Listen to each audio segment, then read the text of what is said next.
the neck or circle her into the back here.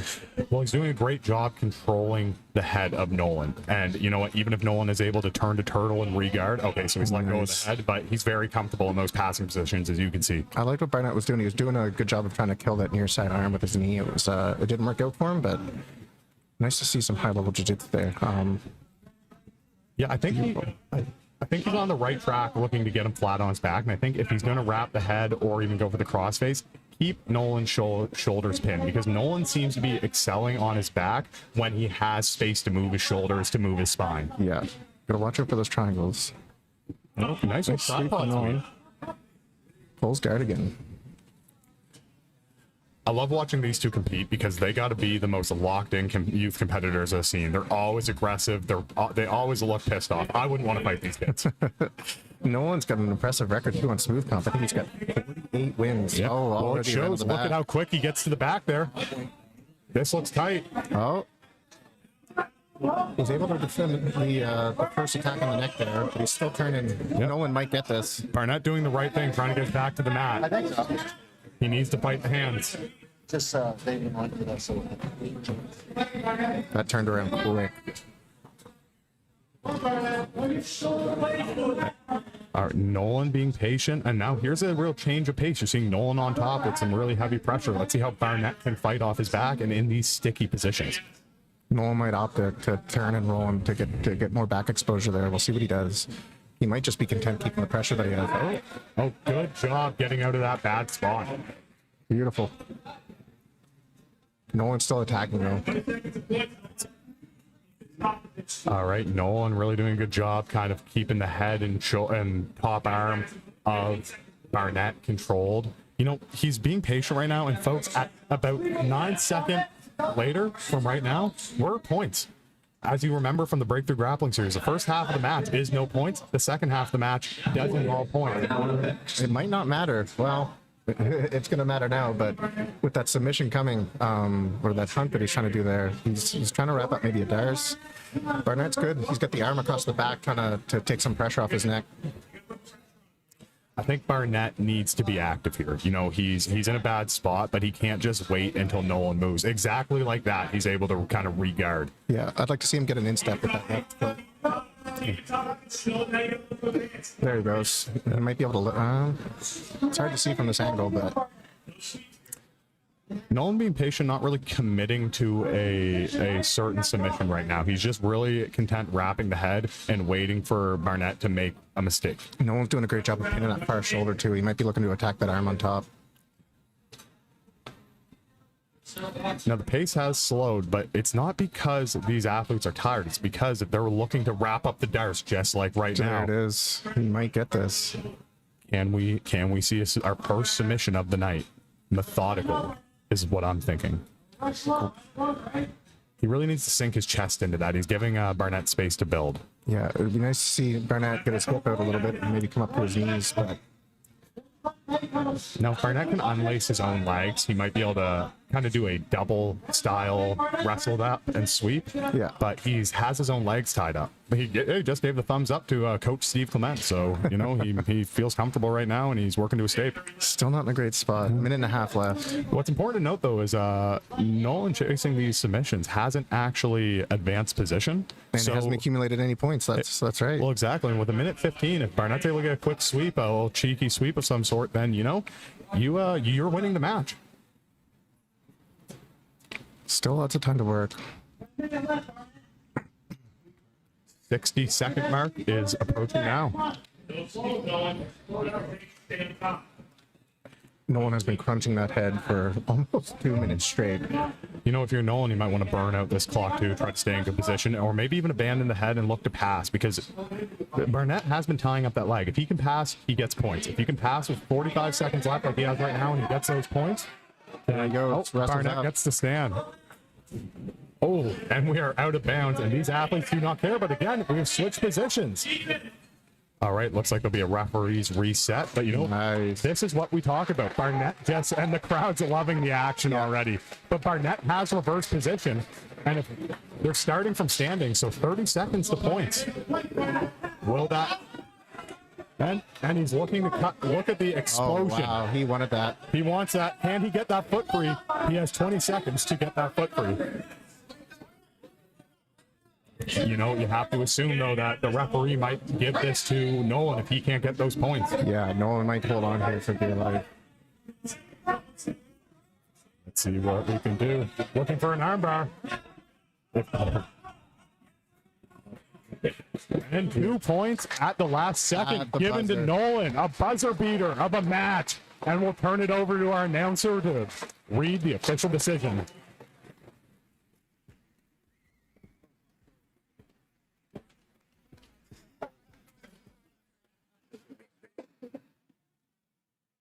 Face of my city, co-signed by Diddy.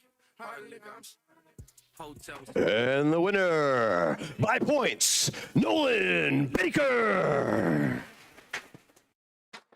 Folks, that might be the best youth match we've seen. You know, I would hate to be any fighters coming up after this because that might be the fight of the night contender. We saw some great action from those youth athletes, taking it into the crowd, taking it wherever they need to go, some high IQ plays. You know, Nolan able to kind of eke that victory out with a last second sweep. What a great performance by both of those youth athletes. And now we're moving on to the first match of the bracket. Okay, the 145-pound division will have a new title challenger by the end of the night. And we have Cloutier versus Dan McDonald on top. This should be pretty exciting. That last match was a barn burner. Holy cow, I love that. It was, and I'm excited. And both these athletes coming up next are exciting. New to the Breakthrough Grappling Series match is Cloutier, but he has an impressive record on smooth comp. He has dozens and dozens of wins. I think I saw around 37, Alex. Am I right? So there's 30 wins I see for Alexi, and 15 of them by submission. And So we'll be turning this over to our announcer. Our next match, fighting in the men's 145-pound bracket, fighting out of the Nordic Fight Club, Evolution, BJJ Quebec, Alexi Cloutier.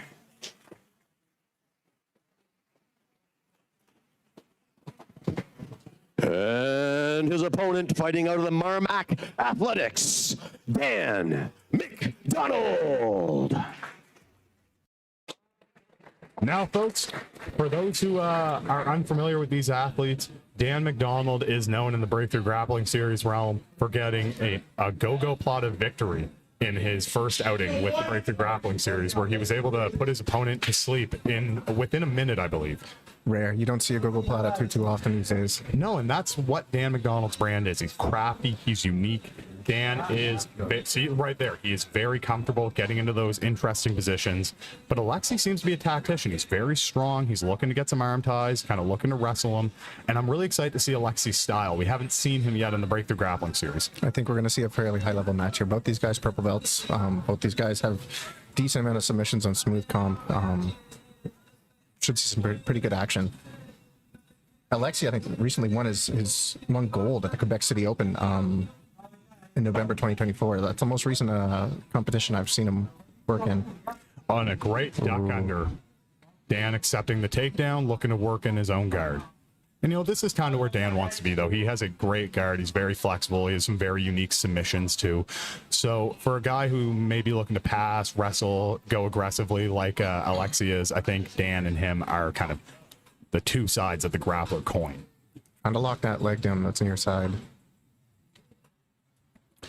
We see Alexi being patient, kind of crushing that underhook of Dan. But, you know, let's see where Dan goes from here. I really like the kind of like the lat grip Dan has. He's stretching them out with that leg on the lockdown. Yeah, and that underhook is a big threat, right? He's pulled it out now, so he lost the back threat, but I'd like to see Alexi get a little bit. He's doing good with the head pressure on that far shoulder, but that leg needs to get free, and I think he's having trouble trying to get it loose. And folks, these are 10-minute matches. So Alex, like, you've been in these positions before. 10 minutes is a long time to be underneath someone, even if you are a very, very good guard player. Exactly. If you take some pages out of the recent Gordon Ryan pressure passing series, just getting your weight on people, keeping pressure. It might sound new, but it's a very old school thing, just to put your weight on someone and lay.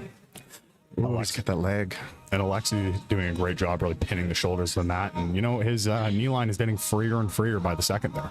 Yeah, I'd like to see him use his free leg to either peel off that lockdown or try to find a way to sprawl off on the hips.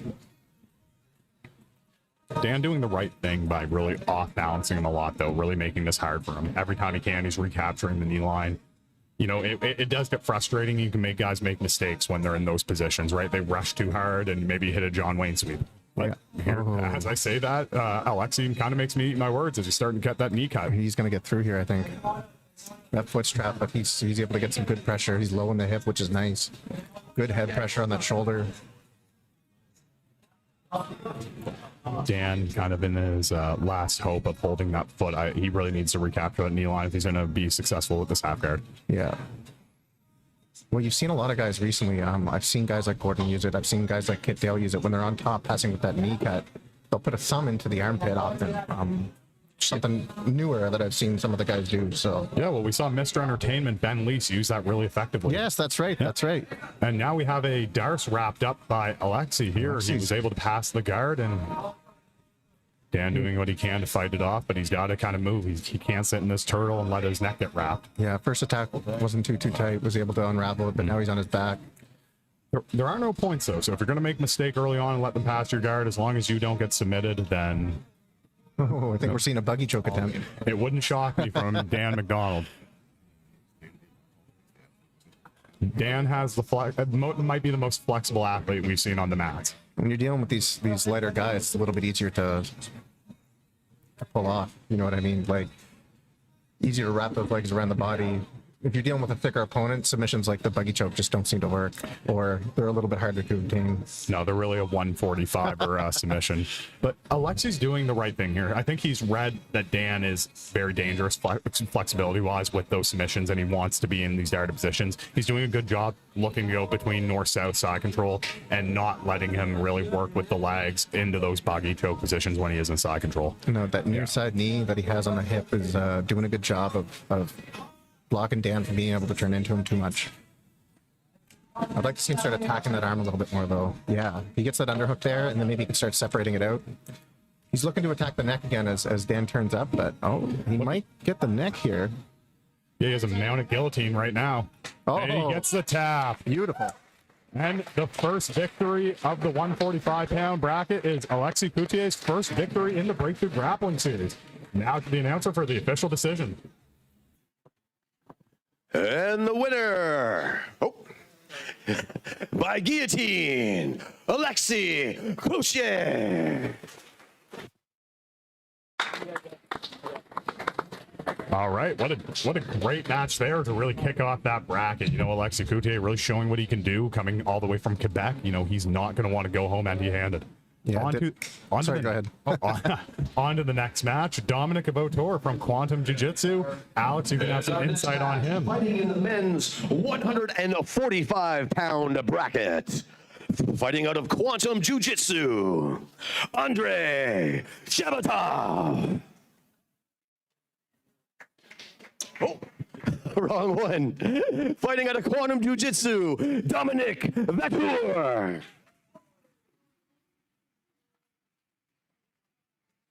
And his opponent, fighting out of Sprawl or Brawl Mixed Martial Arts, Tyson Boland. Don't worry, folks. Any Andre Chebotaev fans, he will be up soon. He is on the way, that is for sure. But we have a great match here. Alex, give me some insight on Dominic Vautour. Dom loves to go for the legs. Yeah, there he goes. Pulling guard off the bat, reaching for the legs. Unfortunately, gave up his neck. So he's got to be careful with that. You know, Tyson comes from a really, really grindy, really aggressive gym. You see, I believe in his corner, he has a perennial title contender, Roshan. He has a great corner. He has a great gym, and look at that, very aggressive. Attacking quickly, but Dom doing a good job of sprawling and getting out. Oh, and I was wrong. He has title challenger Adam McNeil cornering him. I don't know if you can get many better people to corner you. Dom in his corner has Tanner, his brother, his younger brother, who's currently the #1 ranked. We're in a mounted guillotine, he might get that. and he gets a tap. A quick submission from Tyson Boland.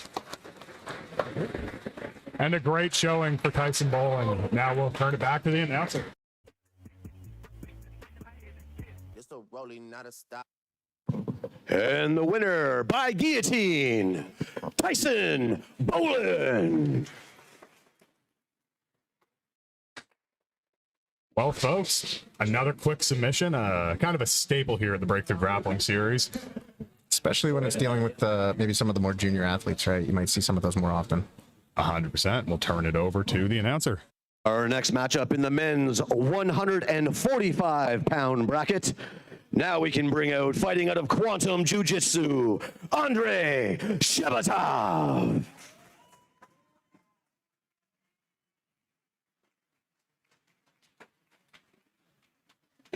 And his opponent, fighting out of Grant's Martial Arts Academy, Breton Maloney.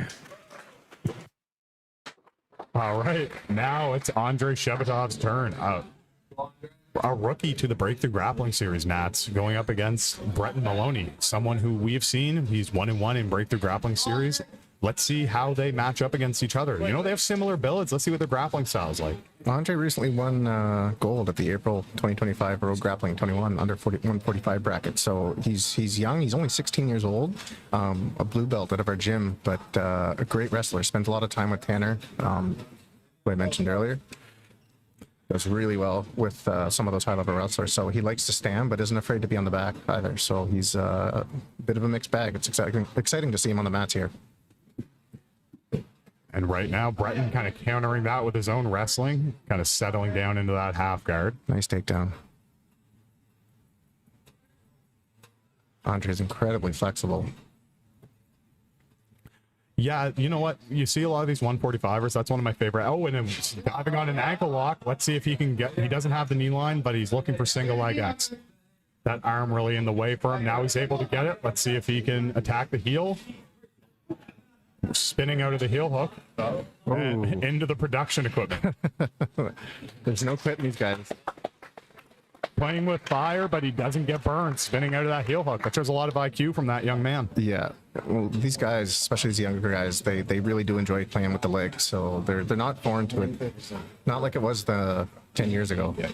No, the leg lock game, for all you grapplers out there, you know this. For any fans at home who are more spectators, the leg lock game really is jiu-jitsu right now. That and wrestling.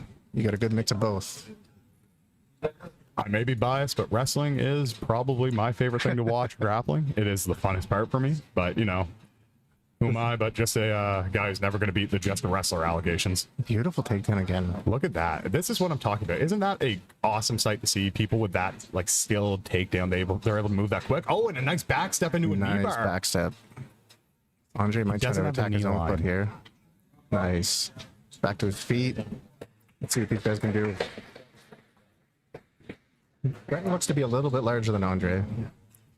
Yeah, he does have a bigger frame. You know, even at 145, you see some variance in builds. You're looking for that standing mirror lock, kind of making him. He doesn't have the elbow, though. Back to the guard. Andre trying to work here, get some type of levitation with those legs. You know, if you can believe it or not, it's only been 2 minutes and 20 seconds, going on 2 minutes and 30 seconds, and it just shows you at the pace that these grapplers grapple at, the 145ers, blows my mind. Yeah, they've been up and down 2 or 3 times already. The faster pace than what I'm used to. Oh yeah, I'm for someone in the super and ultra heavyweight brackets, we're not moving like that. No. Breton doing a good job of just sitting on those legs right now, trying to work some grips, being patient. I like to see that. Andre playing a little bit of De La Riva. I don't know if he's going to look for a back take here or a sit up. You know, Breton was backstepping into the leg, so you know that backstep knee bar can really catch you on people. And if I'm him, I would maybe look for that again, especially if that like hook is deep or he tries to play some no-gi De La Riva, which some people look to play. I don't know if it's the smartest to do in no-gi, but you know, you can make people pay for kind of letting their legs stay loose. Yeah. Genuinely impressed with Breton's wrestling so far. Even the judo throw there, getting the takedowns. Andre's no slouch standing up, so to see him get those takedowns is really impressive. Yeah, and they're very technical. You know, he's not just scrambling into takedowns. He's setting them up. He's doing really well. And do we have a submission on right now? It looks like we have the head wrap. Yeah. Looks like he's fishing for a Darcy. He's kind of following me. Trying to set it up. Yeah. Andre wrestling up, got that ankle. Andre needs to look to dump these takedowns. Oh, nice job, Andre. Good job getting back to standing, fighting up, not letting the neck attack bother him. The composure of Breton, though, you know, he kind of knows I think he knows he's in the driver's seat right now. He's been landing takedowns. He's been leg locking. He's been kind of forcing Andre to kind of react. which is going to play a big role once points get into action here. So Oh, for sure. And, you know, even so, just cardio-wise, if you're not used to these 10-minute matches, 10 minutes of reacting, it takes a toll. You know, being in the driver's seat, you can really... And the takedown from Andre, switching it up. Can he be in the driver's seat nice now? duck through there. He tried to get through. Didn't quite work. Underneath now, playing a deeper half. You see Breton attacking the neck again. This might be tight. Yeah, he does have a locked arse on right now. He's got those legs locked up. Andre's trying to get out. Andre He has a might get lot caught. of space underneath, though. Turning to the back, this is where it gets dangerous. He needs to... If Breton can sprawl and force the shoulder down into his neck, then now we're cooking. Yeah. Oh, he Andre just looks has to a be out head again. wrap. Nice. Yeah. Another survival. Breton just taking his time. Good side control here. Got the crossface, so Andre really only has the option to turn around. He's looking for a buggy choke. I don't expect him to be able to pull it off. Breton has a bit of a thicker frame, so it might be hard to get that covered. Now in effect. I think Andre's gas tank is starting to wear. He's starting to kind of settle into those half guard positions. He had a head wrap instead of a frame. He is still moving, but I think the speed at which he's doing so is slowing down. Back to guard. Good to see. Breton just being patient, framing on that head there, just keeping his weight on him. Breton's really showing how far just general aggression can go. You know, you see a lot of people who are passive when they're playing guard, and him passing really aggressively like that. He's past the guard and he's getting points for that. you Yeah, know? first points of the match right there. Yep. We have 2 points to Brett points, Maloney. I 3 think. points, Yeah. sorry, to Brett Maloney. Got a triangle on top. He's locked up. Maybe just the head. I don't think he's got the arm locked up, but he does have the head locked up with his legs. There he goes. Now he's got the triangle. Does still have some space. This is one of my favorite positions on top. He's looking for that off arm, I think, right now. Oh, no. No. Andre needs to stop looking for these buggy chokes, especially in this position. He's there's in the nothing- wrong place. He His arm's in jeopardy now. yeah. And we're going to see a kind of a finish here, I think. And he gets the tap. That's the submission. Yeah. There we go. Turning over to the announcer for the official decision.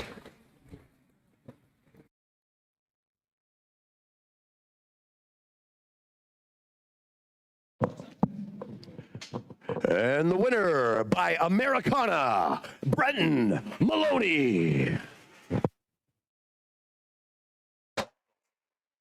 Folks, these 145ers are hectic. Pace that they set is unreal. That position he got on top though with that triangle, it's one of my favorite positions. It's no easy to slow people Have down. the men's 200-pound bracket. Fighting out of Marmac Athletics, Curtis McClellan.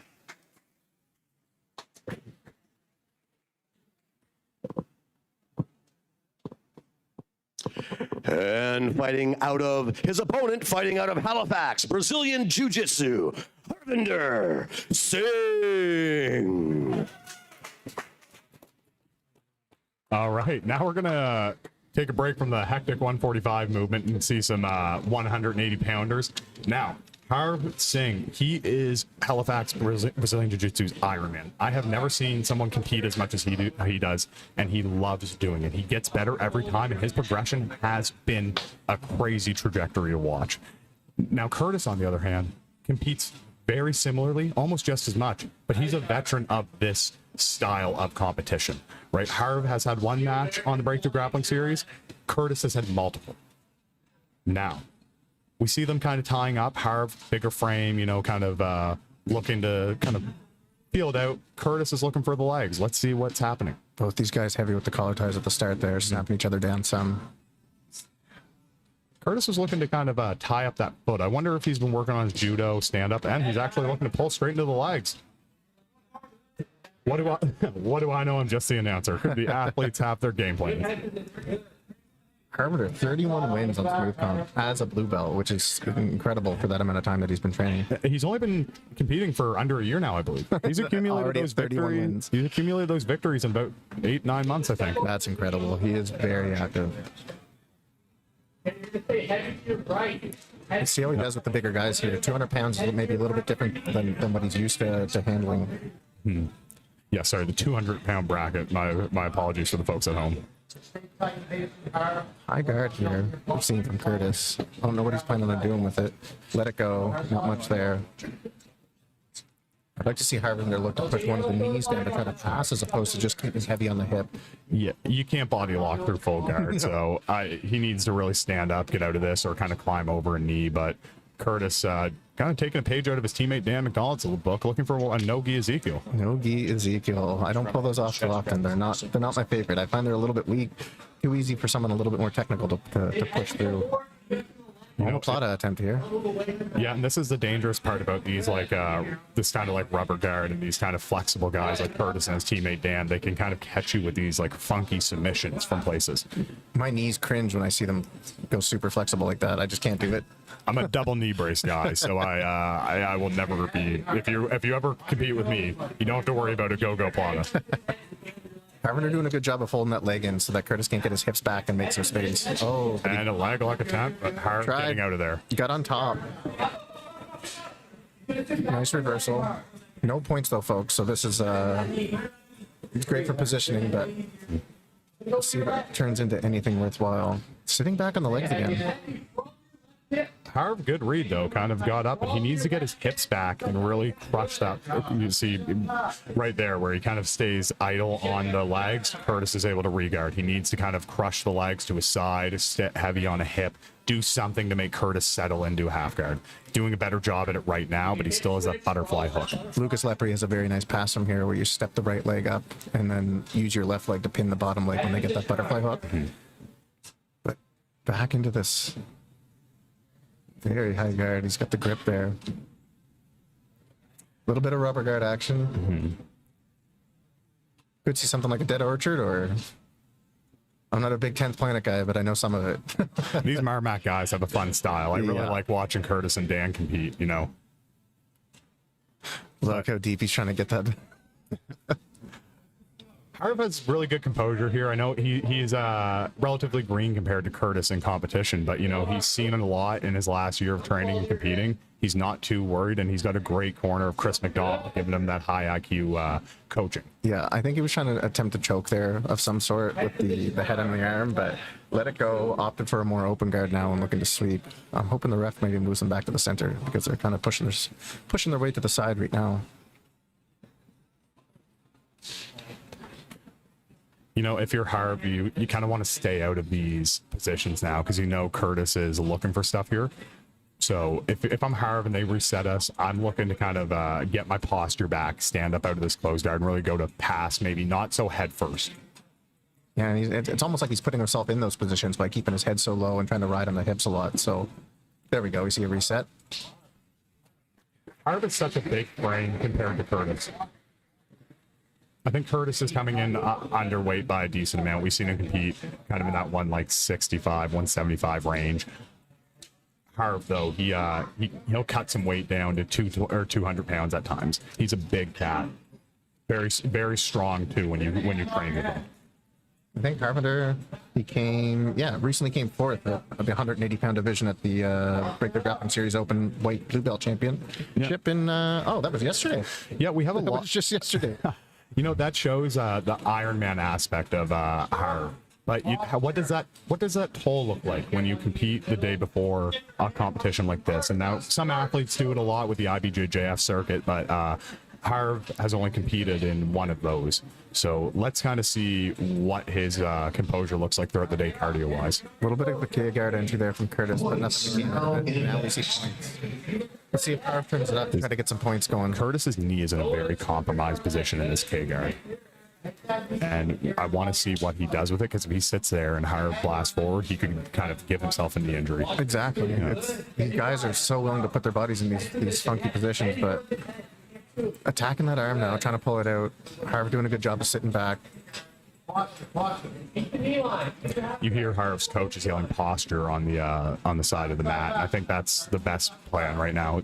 Points are in effect, and Harv needs to look to pass to try to get some of these points. Trying to do some loose passing here. Doesn't want to get tangled up in those legs again, which is smart. Settles back down. Looking to climb over that knee. Curtis does such a good job kind of keeping that butterfly hook in to prevent the passing. Yeah. I'd love to see Harv use that left leg to pin. He tried there to try to pin that bottom leg. I don't know how much Harv passes from the headquarters, but I think like a headquarters style passing, kind of a hip switching, camping would really do him good right now. Yeah, just the opportunities that Curtis is kind of presenting gives him those opportunities to kind of knee cut through or to backstep around. But because he keeps putting his head down, he gets stuck in these positions, in these rubber guard positions, and it just slows everything down. Now, if Harv was, he might get caught here. Is that a triangle attempt? It's hard to see from this angle.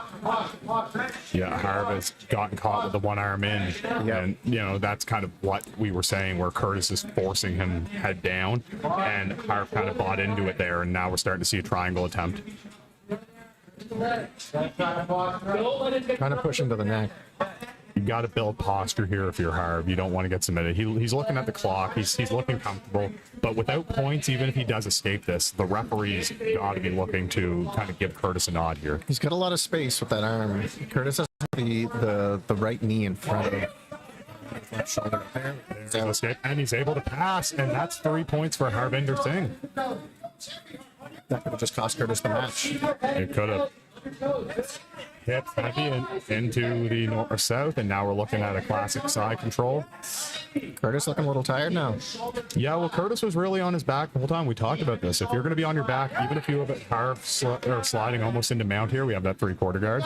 But we talked about that earlier. If you're going to have that on bottom style, it can bite you when you get tired. And now you're playing on your back with points in effect, and you're tired. Yeah, these matches, they have to realize these 10-minute matches, 2-3 minutes of someone laying on you could be a big factor. Harv getting the 4 points for the mount, and it's really Harvinder's.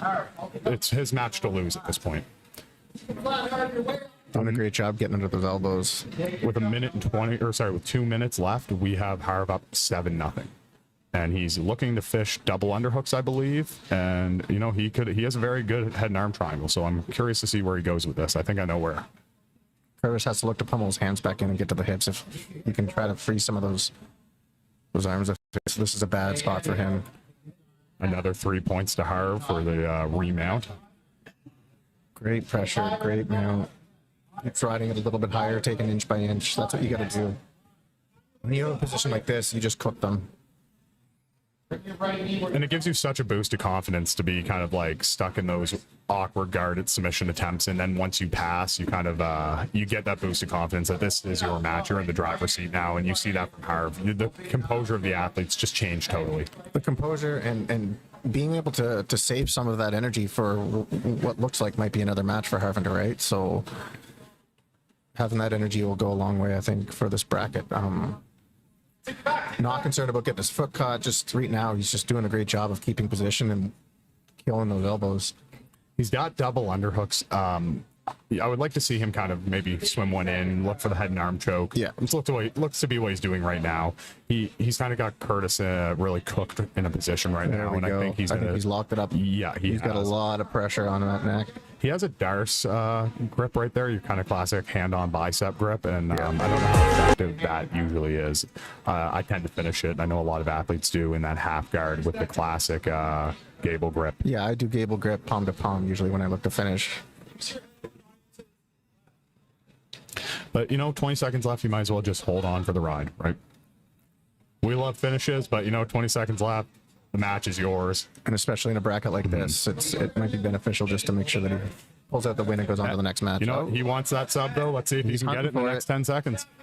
That's tight. And the match is over. I think that was the end anyway.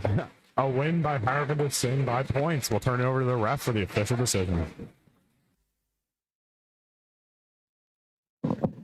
And the winner via points, Harvinder Singh.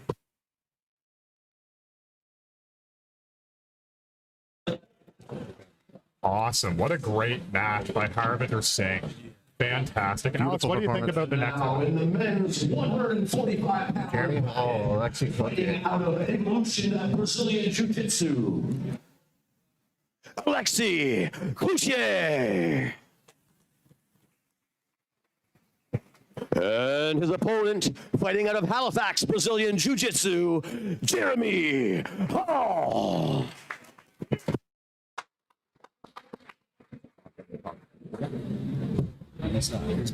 So, great match coming up here. I'm excited to see Jeremy. A little bit of the old guard versus the new guard here. Jeremy pulled guard right off the bat. I talked to him before the event started. He said that was exactly his game plan to showcase some old man bottom position here. See if he can't enter the legs or try to get some type of sweep where he can start dominating on top. I think his main goal here is to just look for some type of off balance. He's doing a good job of that head control. Alexi holding that leg so that Jeremy can't hip heist out. Now, this is an interesting matchup because Jeremy has gotten to see what Alexi has to offer, but Jeremy is very high IQ. You know, he trains very smart. He's not one of those guys who goes in and just kind of rolls haphazardly. He's always learning. He's always looking for new IQ. He really is the definition of an old dog learning new tricks because every day he's bringing new to the table. Yeah, he's extremely technical. I've had the chance to roll Jeremy. It was about a year or two ago, but like great guard, very technical, hard to get a hold of. And you see here that Alexi's actually having some trouble trying to get around it himself. So we'll see how long this goes. We're only a minute in, folks. One of my favorite parts about Jeremy, this might be frustrating for Alexi, is that his composure, he's always happy. He's happy to be in there. In these weird positions, he's always analyzing. You know, he has a very stone face, but trust me, folks, he is loving every second of this. Alexi just moving side to side, not looking to put a lot of pressure. I think he's hoping to use his speed and athleticism to catch Jeremy off guard. Nice. Wraps up the neck right off the bat. Again, Jeremy stays composed, but he jumps on that arm and guillotine. Beautiful attempt there. Made Jeremy react. Felt to his side, took some pressure off the neck. Smart. Staying heavy on that head. You know, it looks like there's a large size difference with Alexi's musculature compared to Jeremy. Yeah, and then also could be an age difference thing too. Younger, a little bit more fit. Doing a good job attacking that neck though. It's a problem for Jeremy. He's staying really heavy on the head too, and you know, you're kind of robbing Peter to pay Paul when you defend from this position because there's always somewhere for the person on top to go. Like, for example, to the back. Great recovery though. Nice guard recovery there. Jeremy needs to get that bottom knee in. Oh, Alexi doing a great job kind of crushing that regard attempt. Yeah, using that near side knee on the hip just to kind of keep his hips turned away. Great job by Alexi. You know, so far we've seen a lot of great stuff from Alexi. I am very impressed. Whenever we get a new athlete in Breakthrough Grappling Series, you never know what they're going to bring to the table. So far, action-packed, very strong, very technical. Really interested to see what he can bring more. It's his pacing, man. It's just the technique with the pacing, I find, just wears guys down, right? It's hard to keep up with those attacks that are coming nonstop. Even from here, you see the pressure that he's putting on Jeremy to make him uncomfortable and try to look for something, right? His explosivity is very impressive. The fact that when he was kind of doing that side-to-side movement, kind of feinting Toriandos, jumped straight to the top headlock, that front headlock rather. You know, it's very impressive to see people do that. And, you know, now that he's in these positions, he's staying very strong, very mobile, and he's always attached to the head. Even right now, he has that Darce grip, kind of holding it to find a better look. Yeah, and just that weight wears on you. We're a couple minutes in, you do this for another 2-3 minutes, it can be very taxing to try to deal with it. Nice job by Jeremy. Gave up the back though. High IQ by Alexi there to walk around to the side and attack that back. Settles in the mound. Alexi really likes to look for that reverse head wrap and kind of go for those mounted guillotines. He has a very strong front headlock game, and I know I've said it a lot. For the folks at home, you're probably thinking I'm sounding like a broken record, but it's super impressive to see someone who commits to front headlocks, chases them, and finishes them like he does. He sees them from everywhere. He was looking for it there again. He looks for that arm and guillotine. You know, a lot of people look to flatten him out here, but right there, he gave up mount for that. Yeah. So. He has that Darce, and he's looking to kind of stretch him out. That's a lot of weight on the neck. That's hard to deal with by Jeremy. He's getting rolled. Alexi controlling the front headlock position has been exciting to watch. Great defense by Jeremy, though. Good roll. Great nice recovery by Jeremy. Beautiful. Point's still not in effect yet, but man, that was an impressive escape by Jeremy. That was nice to see. Alexi methodical with this kind of approach. You know, he loses that, he's not demoralized. He's just going back to that same style of kind of feinting the entrances, in and out. Non-stop forward by him.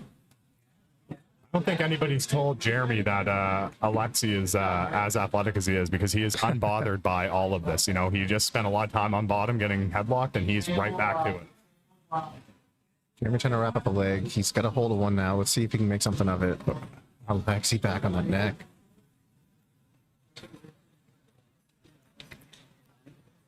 Smart. All the way around to the back now. Points are now in effect.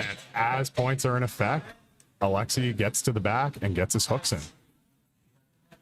Give some breathing room to Alexei, but it looks like he has pretty strong control of the match right now. Jeremy has great defense, though, so we'll see how composed he can stay here, deal with those hands, and try to get his shoulders exposed to the back so we can start working to get out. And Jeremy is hard to submit from the back. You know, you see him a lot. He's always training defensively, you know. So I think that Alexei's going to really be have to throw some A, B, and C games at the wall right now. And as I say that, though, he does start to dig under the chin. He's digging on it. He might get this. And he gets the There it tap. is. Another impressive showing by Alexei Cloutier. Beautiful win by Alexei. Jeremy Hall, sportsman, like as always, and we'll turn it over to our announcer for the official decision.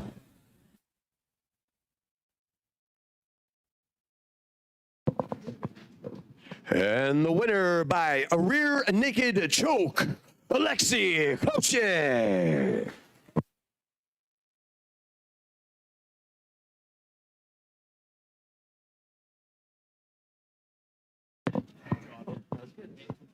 And now the men's 145-pound bracket. Fighting out of Sprawler Brawl Mixed Martial Arts, Tyson Boland.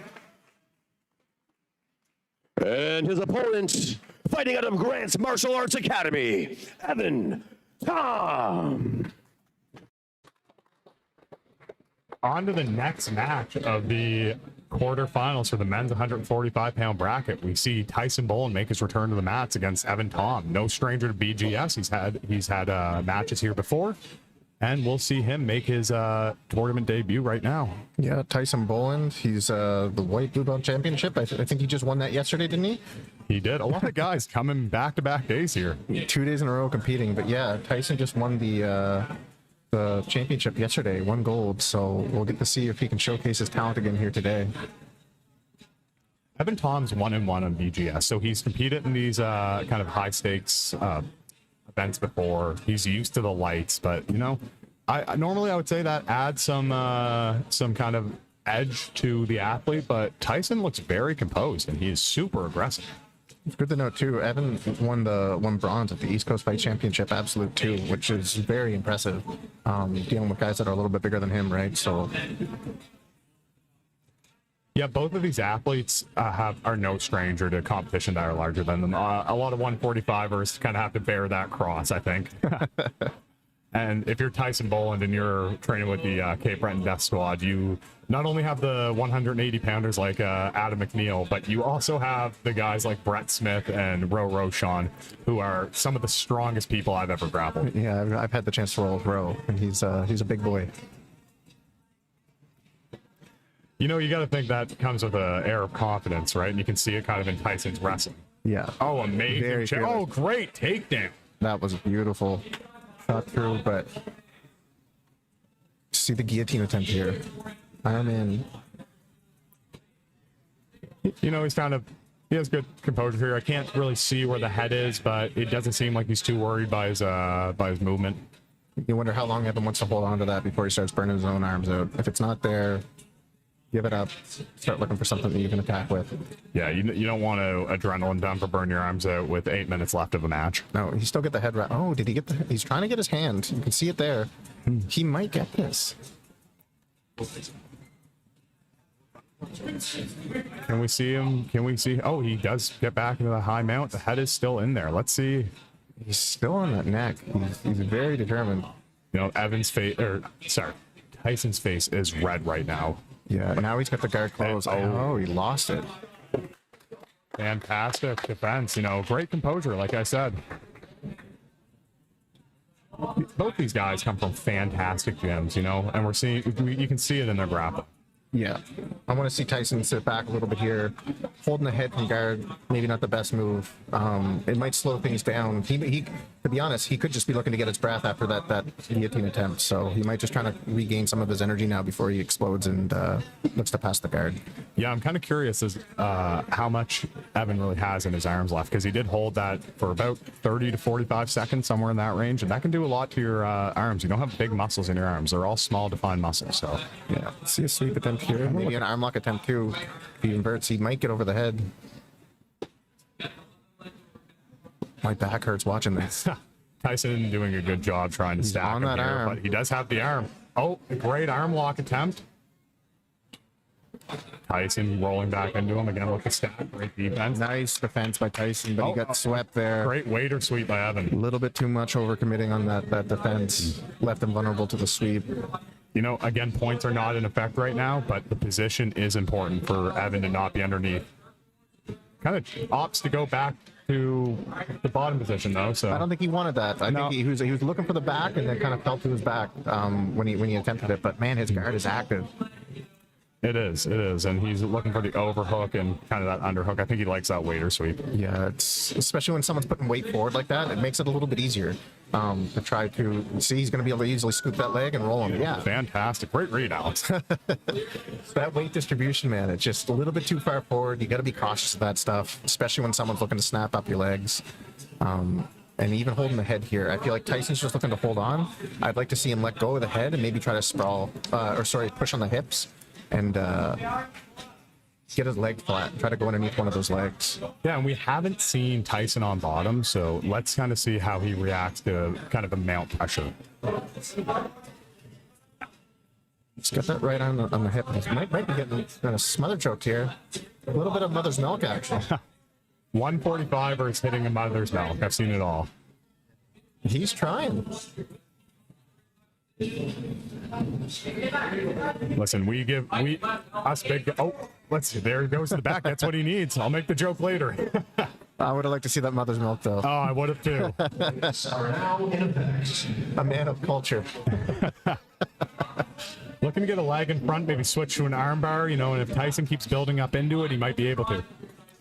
Evan's doing such an incredible job of getting his hips out of the way and creating angles from the bottom. And again with the waiters, wow. Beautiful, sweet. Evan doing a great job His hips are controlling still active. position. Yeah, that's incredible. Oh, and he has that head and arm wrapped up. Let's see if he can get the triangle, but, he looks for the back. Good control. Tyson being just active enough to avoid a submission attempt. Evan looking to put a hook in there. Kind of has that crucifix now. Crucifix position, yeah.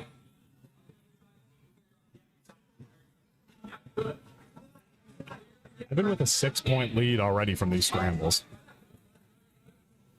On the head, doesn't let Tyson wrestle up. I love seeing that he's going for these submissions though, even with 4 minutes left. Very heavy dart step. It is. There's a lot of attempts today. Now he's on that just on the neck. Looking to roll.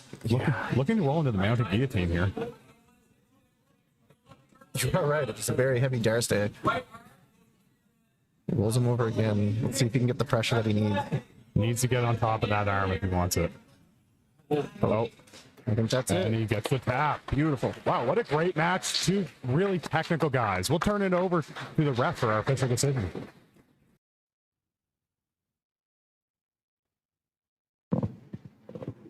And the winner by Darce, Evan Tom.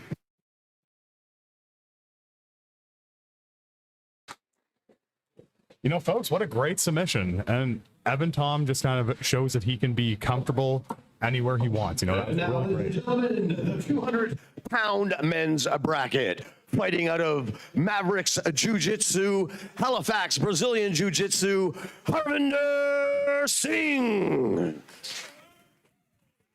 And his opponent, fighting out of Quantum Jiu Jitsu, Stephen Clement. All right, Stephen Clement clearly getting the loudest pop of the night. Yeah, Steven's a long-time competitor on the East Coast, arguably one of the best on the East Coast. We'll get to showcase some of his talent here. One of the head coaches at Quantum. Just the pace and the pressure he can put on people is incredible. Immediately into a Attacks the guillotine neck. right there. You know, Steven's so strong too. He doesn't look like he is as strong as he is, but when he gets pressure on your head, you're having a bad time.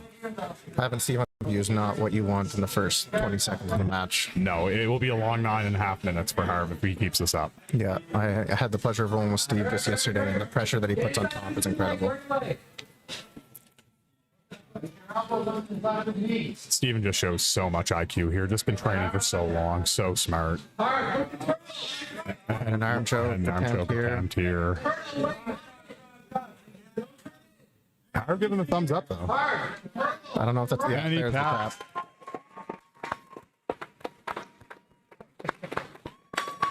And Steve making quick work there, turning it over to the announcer for the official decision. Yeah.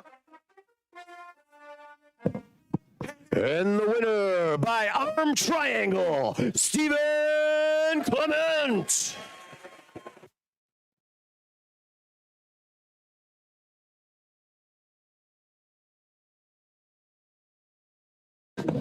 All right, folks. I hope Right into the men's 200-pound Bracket quarterfinals, fighting out of Breakthrough Brazilian Jiu Jitsu, Justin Sears. And his opponent, fighting out of Quantum Jiu Jitsu, Corbin Levi. All right, two fan favorites, and neither of these guys are strangers to this crowd or strangers to each other. No, not the first time they've met up against each other. I think I was talking to Justin before the matches, and he was excited to match up with Corbin again. They've had some very good matches, man. Some very back and forth, scrappy matches, and I love to see it. And these two will actively train with each other, too. They know each other's game, so you're in for a treat, folks. And Sears jumping on the kill here. Let's see if he can get it. Head's almost out, though, from Corbin. Sears needs to be active here because his head's almost out, and you don't want to be under Corbin this early. Corbin is a strong man. Corbin's chin looks a little bit free, but it's hard to see from this angle. yeah. There it is. You got it out. All right, now that the match is settled, let's see where this goes. You know, Corbin really should probably try to posture up to get out to kind of break these legs. Trying to look for a neck crank, I think, here. It's going to be tough on Justin Sears. Sears might be one of the toughest athletes we have. We've seen him let submissions go to and pass breaking points. Yes, exactly. I've seen I think one of the tournaments, his arm got twisted backwards. That's a Sears special. He'll let himself be flexible. Oh, and an armbar attempt by Corbin. Gets the foot in front, belly down. Sears stepping over. Looks like Sears is going to be able to get his arm out here. That arm out. Great attempt by And he Corbin. gets the tap. He gets the tap. Sears again letting things go to a breaking point here. A grimace from Justin Sears, That but was an all aggressive love start from by these two Corbin. athletes. Who really get it? This is you and me and only God can do it, so. And the winner by armbar, Corbin Levi.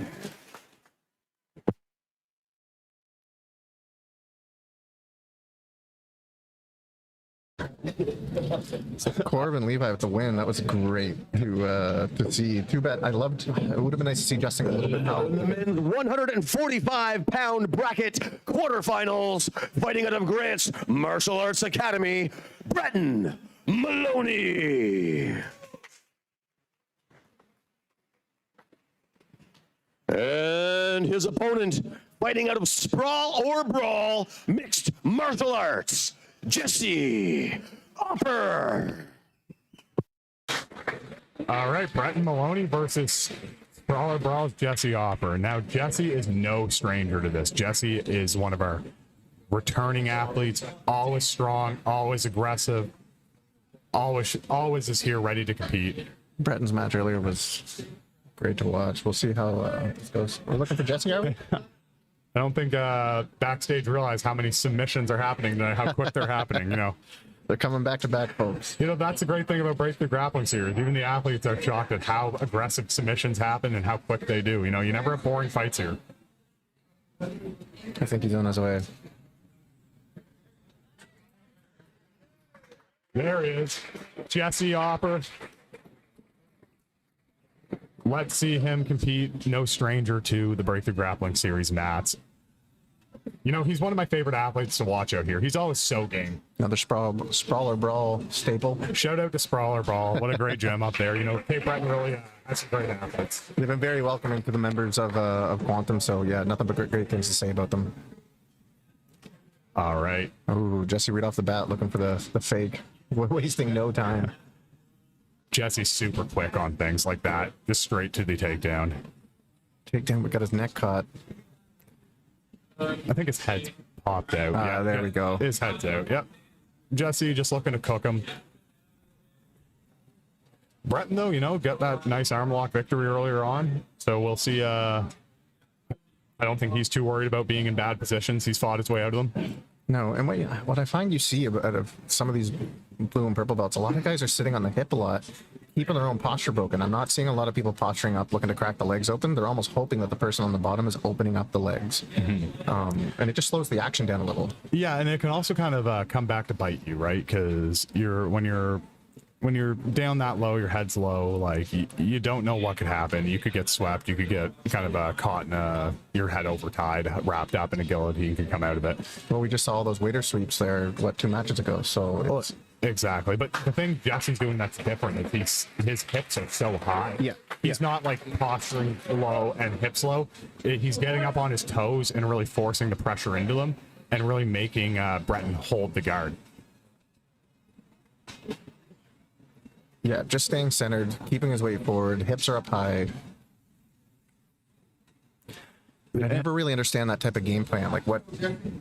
There's no real submissions from there unless you're looking for like a no-gi Ezekiel maybe from top, but I think he's just Jesse's just buying his time here. Yeah. Yeah. See, as we see Jesse look to stand up once Nice the step legs through are it, open. Yeah. caught up in a 50-50 leg entanglement now. Oh, Yeah. Oh, with the outside Ashy. and he's able to sweep that up. You know, he needs to kind of get. He can't let Breton just kind of like stick in that single leg X. He's doing a good job now addressing it. Kind of an awkward position they're in now, but you know, Jesse is no stranger to leg blocking. And it looks like he has a knee line right now, but Breton doing a good job stacking it. Good 50-50 position here. We might see a heel attack from either side. This is the thing with those leg attacks. It ends up being a 50-50 shootout depending on the position you land in. And depending on how comfortable the guys are, it's a big advantage to some people. So Jesse has probably had some of the deepest competition experience. he's on the heel. Look at that. Can we get a finish? You know, Jesse doing a good job fighting the hands, looking to step up. It's so hard to step up though when someone's got that 50-50 on your hip. You know, there is a knee bar here, but one of my favorite knee bars from 50-50, but I don't know if we'll see that. I think Jesse's going to look to really kind of pressure and pass. Is that the Sawyer special where you jump over? Not quite, but there's a knee bar there too. There's knee bars everywhere. Breton, you know, Breton is impressing me. He does have Jesse on his back foot a little bit here. He's making Jesse trying to get his own attack here. I don't know what he's got. It's hard to see from this angle. He's on the heel. He's on the heel. He gets Tap. the quick tap. Great job by No Jesse. surprise with another Jesse Opper victory. We'll turn it over to the announcer for the official decision.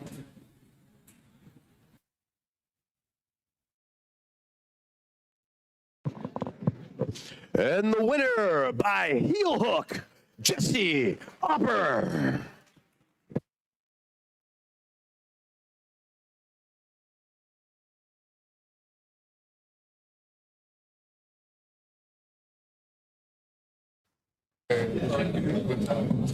And now our 145-pound men's bracket in the quarterfinals, fighting out of Quantum Jiu Jitsu, Tyler Rafuse. And his opponent fighting out of Halifax, Brazilian Jiu Jitsu, Peter Ridley. Peter Ridley versus Tyler Rafuse, a really fun matchup. You know, Peter always with the swag, always with the cool style. Now, let's. I want to hear your take on Tyler Rafuse. I've seen him competing a bit more, but you know, as someone who trains at Quantum, I want to hear your take, Alex. Tyler's been competing a lot lately, trying to get in the action almost every possible weekend that he can. He's really embraced the grind. I think he comes to almost every single class that we have, including morning classes. He's grinding. often, and for his weight, man, he's a problem for anyone. So I'm excited to see how he does against Peter here, who's very scrappy. Yeah, I think I'm kind of excited to see his style. You know, I'm very unfamiliar with him, but I've seen clips of him who's very aggressive, and you know, he's strong, very strong for that 145. Peter, on the other hand, very patient, very, very funky, right? Like he gets exactly like that. He can get to where he needs to so quick. Always exciting to see Peter look for these interesting submissions. You know, I think he might be looking for kind of a triangle setup if he can't get to the back. Aggressive with the attacks, right? And Tyler's really good off his back. I don't get to see him fight on the top a whole lot. He's very good at attacking off his back. So I'm surprised he wrestled with Peter quite a bit there. Looks like Peter has a Kimura that he's trying to dig out. Tyler just kind of keeping on his hip. Peter trying to kick it off, kick his leg down with that top foot. But you know, the angle's odd there. He has to really look on pulling that towards his chest to break it, I think. Yeah, and Tyler's doing a good job of holding onto his hip, so he can't quite get elevated to turn around and attack that arm like he wants to. Peter doing a good job just holding it. You know, if you have so much time, you can really just keep it taunt and kind of burn him out. But, oh, and he, you know, he's kind of let his arm go, so if Peter starts to pull that out, he might be able to get that submission. And they're going to reset in the middle, folks, but they'll reset to the same position. Peter pumping up the crowd. Peter trying to get the crowd active, yeah. You know, I think Peter's had his eye on this for a long time. You know, he told me that he had gassed out in the last event, and he really, really wants the opportunity to fight for this title. He really believes he's the best 145 around, and you know, he's here to prove it today. And an arm lock attempt. Nice attempt. Peter doing a great job of following. His head out. and the vibration grip break Doesn't seem to phase Tyler. Good job getting that leg out. Arm might get extended here, but he's got that leg free. You know, Peter, all he has to do is kind of keep this tight and not lose that kind of lock. Look, Andy, Tyler's doing a great job running away from this, though. Still sprawling and moving around. And he out again. Oh, wow. And there's the tap. Beautiful. Amazing. Wow. That was an insane action sequence there. Holy. It is hard to commentate sometimes with this action.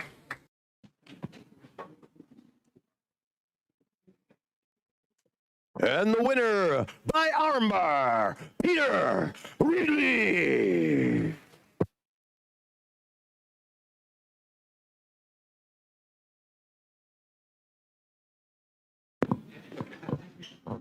Up next in the quarterfinals, men's 200-pound bracket, fighting out of Burlington, Brazilian Jiu Jitsu, Alexander Boulier.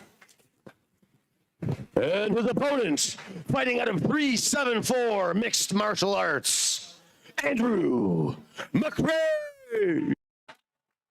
All right.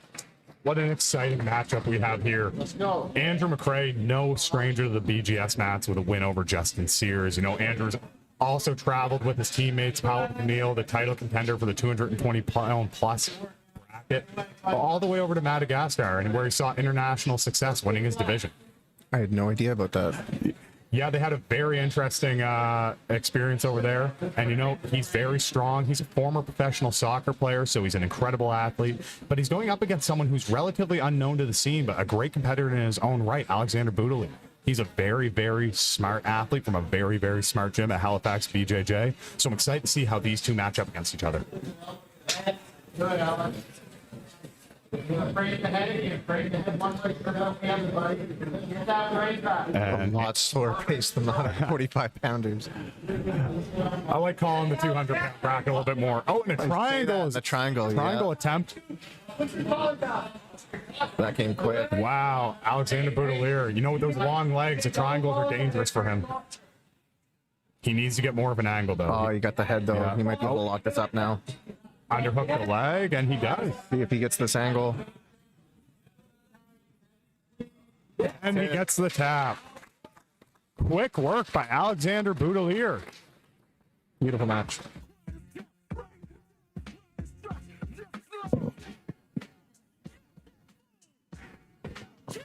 And the winner by triangle, Alexander Boulier.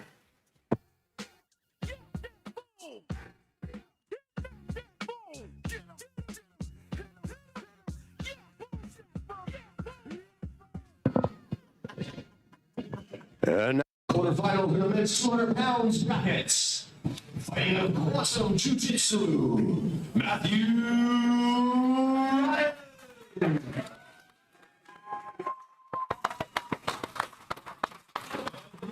Fighting out of Halifax, Brazilian Jiu Jitsu, Chad Fleck. All right, folks, we have a fantastic matchup here for you. The perennial competitor, Chad Fleck, versus first-time competitor on the Breakthrough Grappling Series, Matt Ryan. Matt has been working a lot lately on his stand-up, trying to get better, just with head control, as you can see here, and then we see the guard pull right off the bat. So we did work this. Chad has a very, very intricate guard. He plays that butterfly half with that overhook, and he's really, really good at getting you to heel hook positions from here. Unfortunately, Matt, I think as a blue belt, he leaves himself a little bit exposed sometimes. But he is trying to attack the head and the arm here. But with that instep that Chad has, it's so hard to get any weight on you. Chad is also unassumingly strong. He is a former power lifter. He did that during his jiu-jitsu time as well. He's constantly in the gym, lifting way more than I ever want to lift. And so he's someone who is very, very hard to kind of submit, but he does play these bottom positions a lot, which means that, you know, as time wears on, it can get frustrating. Yeah, that instep's going to be a big problem for Matt if he doesn't address it sooner or later, because it's going to allow Chad to off-balance himself. There you go, And little John Wayne sweep. Amazing. That's one of Chad's specialties, right? You know, he feels your balance and he topples you over. You can look at straw to your right hip. Okay. Matt doing a good job of addressing that far arm, that cross-side arm. Get heavy on that. You're not always on your knee. Yeah, as you've probably heard his coach Joel Jacquard say, he really needs to get his weight heavy on Matt's chest here. He's kind of sitting on his knees right now, Chad is, so It makes it just easier for Matt to try to look and attack legs, or if he wants, even hip heist and make some space, get out and restart. And you know, I have the pleasure of training with Chad a lot, and he's one of the smartest training partners I have. You know, his IQ is very, very high as a person and as an athlete, so you can always assume he knows where he's going. We're going to reset them here.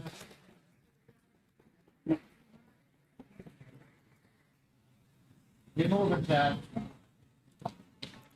Matt looking to scoop the legs. And Chad's his own sitting leg in down into the trouble. legs, traps a knee line, and he he caught gets it. the heel hook win. We'll turn this over to our announcer for the official decision.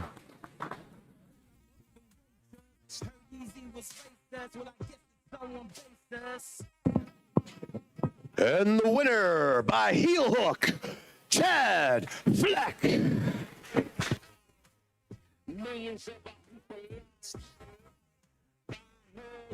Our featured prelim is coming up next. And now our men's 160-pound match, fighting out of Quantum Jiu Jitsu, Dennis Allen.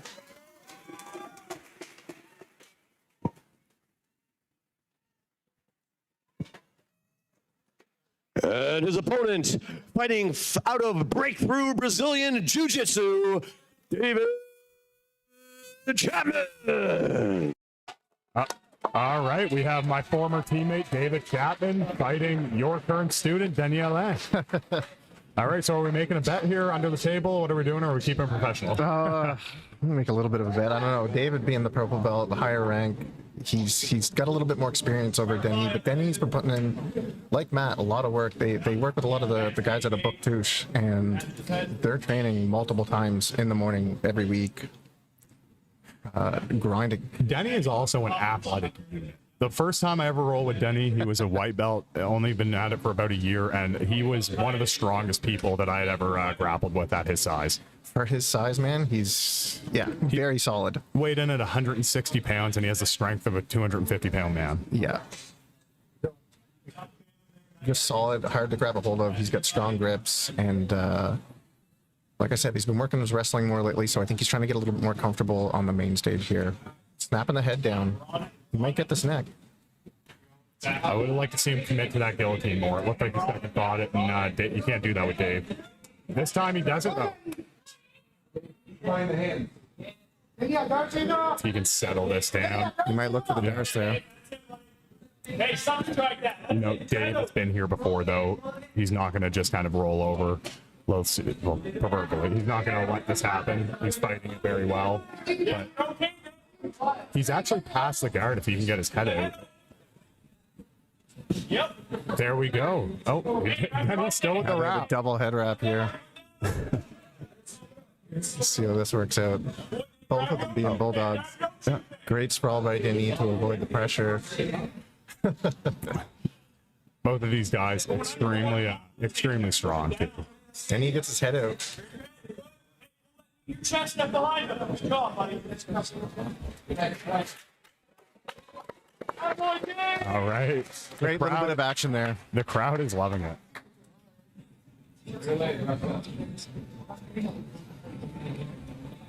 Denny doing a good job of staying seated here. We've worked on this a lot lately. Knowing that if he lets himself get flattened, that's the end of it. Yeah, back to his feet. I'm not surprised. Denny on top is definitely where he wants to be, especially with the strength that he has. He can flatten you out, squish you. You know, I think with both of these guys, they're looking for... Oh, Dave with the pull into the armbar. Nice attack. That came out of nowhere.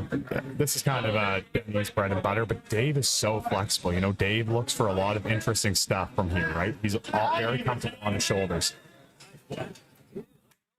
Denny content just to back out and kind of restart. I'm surprised about that, but even with the pressure, that just means that he respects David's guard quite a bit, right? And you have to. David's guard is super, super unique. He's super flexible. I've trained with him extensively. Oh, and a takedown from Dave. Still no points, though. You know, it's been an action-packed 3 minutes here. Yeah, we'll see if Denny can get something going off his back. Dave needs to displace that knee and get Denny flat. I think with someone as strong as Denny, if you can pin them on their back and really flatten them out, it will exhaust them. Great pressure by David here. I'd love to see this. Denny just forced to carry the weight. It's kind of these positions, though, where you want to see, and this is what I'm talking about, Dave being active. And Dave gets the pass. You know, no points yet, but this is a great place for Dave. No, but Denny likes to be here, believe it or not, in the sense that he's got a sweep that he hits often. I wonder if he's going to try to pull it off and roll David. He does it to a lot of the guys in the gym, but when it becomes a little bit more of a technical match, it might fall apart on him. I mean, most people don't want to be stuck into bottom side controls, so. No, and but you know what? Look at the weight distribution. Dave is really forward, and his toes are in the mat. So this could be a situation where Denny could get kind of that off-balance sweep if Dave kind of puts his head too far down. Yeah. David being smart, just taking his time riding this out until points get active. There's that sweep. I was talking about it. And that's what I spoke about earlier, with how strong Denny is for this weight. Now he's going to cook him a little bit. Trying to get a little bit of bridging to get that. Yeah, so much pressure here from Denny, but you know his hips are high, and that will cause some issues for him if Dave can regard. Sinking for a head and arm. Might be looking to wrap up that neck here. Dave getting great job back to his feet. Oh, and Denny with the immediate pull to a guillotine. No points yet. Oh, Dave's on top. If Dave can pass it after 5 seconds from now, he gets points. 2 seconds, 1 second, points are in effect. Now in effect.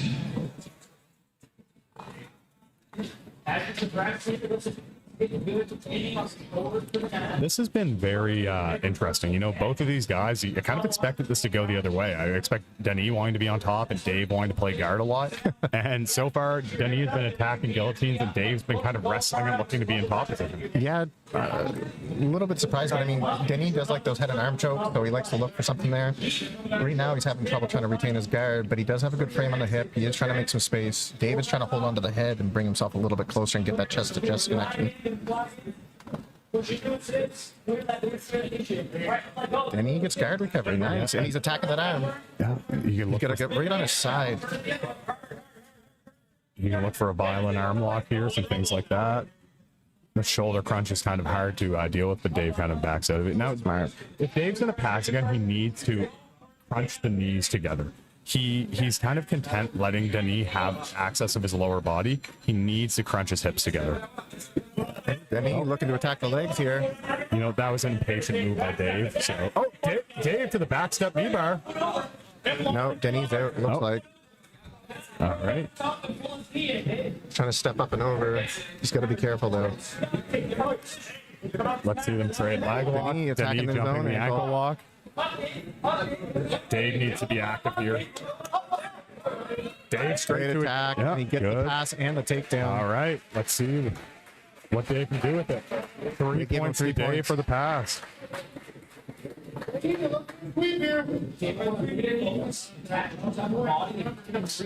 No, Denis again might be looking for that sweep of his. He really likes it from side control, and if you're not ready for it, I wonder if David's learned his lesson from the last time he got rolled. Yeah, Dave should really keep his hips down rather than kind of that weight forward, you know, especially with 3 minutes left. You're up by 3 points. You got to be smart here. It's still a lot of time to get scored on. That sweep again, he and- might get it. Dave doing a good job recognizing it. Pause. Good recovery by Denis. Keeping us cool. 2.5 minutes left. Yeah, I think this one might come down to the wire, Alex. Both these guys are extremely technical right now, and it's fun to see. They're not giving up too much position. They're being careful. Dave needs to be smart here, not let Denis get into that arm lock position. And he's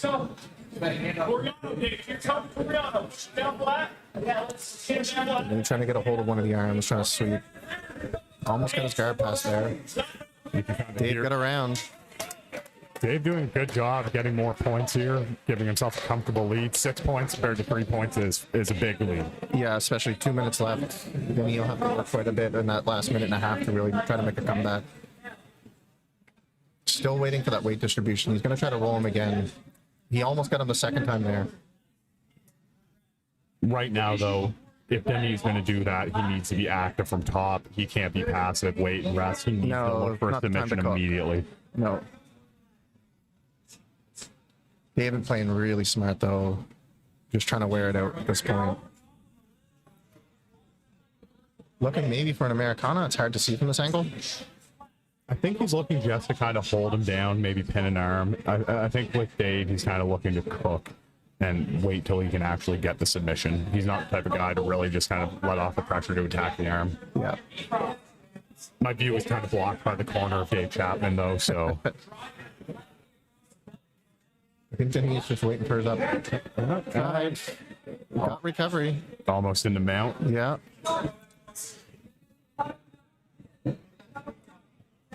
Dave looking to cook him here. Can we see Dave Chapman finish this fight, though? You know, it'd be a real statement for him. Denis has that arm trap. Just makes it so tough. He's going to get that arm back in play. That right arm. David just putting weight on him for those final seconds. See, Denis needs to start turning, get him to his side. He's flat right now. Yeah, Dave, I think Dave's comfortable right now. Looks like Denis looked over to me. I was going to tell him to turn a little bit. He's got to get that arm. What would you tell him right now? Break this down with 30 seconds left. How would you want him to escape this position? He would have to pummel that right hand back in and get an underhook of some sort so that he could try to make space and get on his side. He's already got a frame on the hip. Let's give up the back there. And with that, Dave Chapman will cruise in the final 10 seconds to a 13-point victory. Yeah, great win by David here. Yeah, and it just shows Dave's growth as an athlete. You know, we've seen him a lot in the Breakthrough Grappling Series, and this was one of his most dominant performances. Yeah, beautiful. And the crowd goes wild for David Chapman. We'll turn it over to our announcer for the official decision. And the winner by points, David Chapman. We're going to take a small 15-minute break, and then we're going to resume with the amazing action. And don't forget, Paisanos is open for business. All right, folks. What a great night so far of grappling. Alex, what do you think about what we've seen so far? You know what, man? Out of all the matches, some of the best action we saw was at the 145ers and that original youth match. the first youth match was incredible. So I'm excited to see what we have upcoming. There's some great matches upcoming. The 200-pounders are scary. I want to see more of them. And our boy Jericho gets to fight tonight too, so that should be fun. Yeah, it's going to be a great one. We got a lot of matches up, folks. We'll be back in a few minutes with a review, and we'll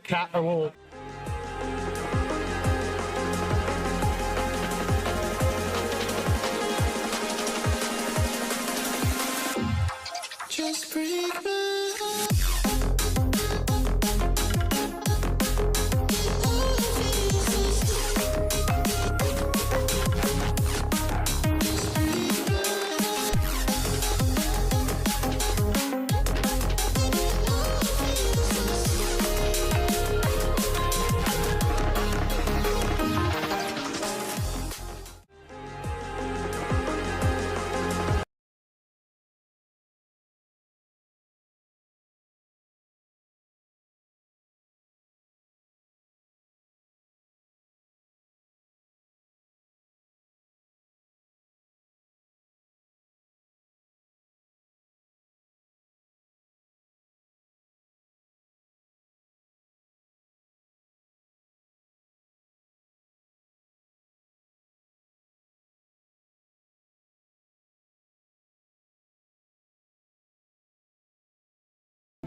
And welcome back, grappling fans. This, of course, is the main card for tonight's Breakthrough Brazilian Jiu-Jitsu Grappling Series number 11. Once again, a huge thank you to tonight's sponsors: Fitness Brand Athletics, The Durable Grappler, Paisanos Pizza, East Coast Fight Store, Jack Cameron Mortgage Broker, and Bowden Construction. And now, fighting out of the Evolution Brazilian Jiu-Jitsu, Alexi Cloutier. And his opponent, fighting out of Grant's Martial Arts Academy, Evan Tom.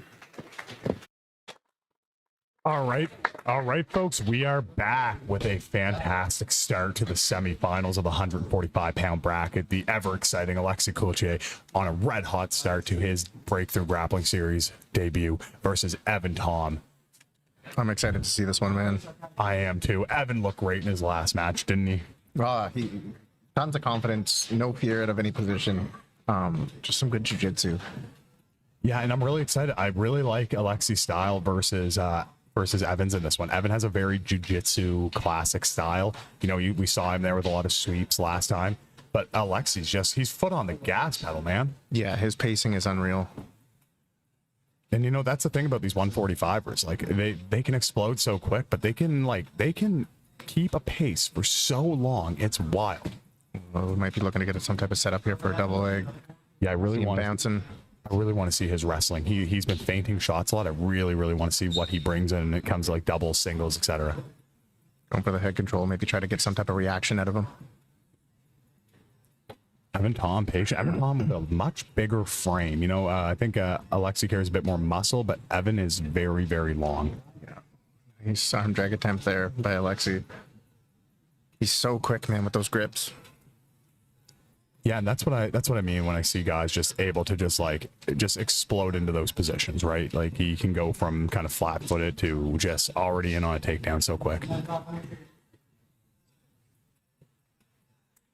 Still just a lot of hand fighting. A lot of respect out of these two guys. You can tell neither one of them wants to commit too much. No, and I wouldn't either if I was watching either of their matches. You don't want to be the guy on bottom. No, or get your head snapped up. They're doing a good job of keeping good high head here. Good posture.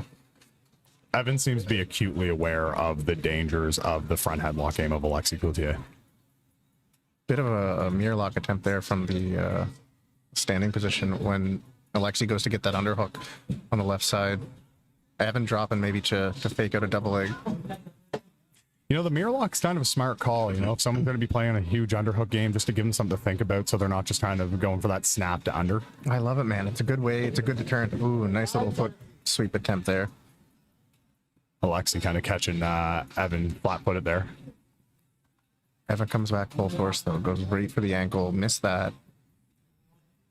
You know, Evan's feinting a lot. If he could start to kind of chain feints together, I think that's when the hips of Alexi are really going to open up. You know, you can't just kind of step in with a feint. You got to feint, snap down, really look for openings.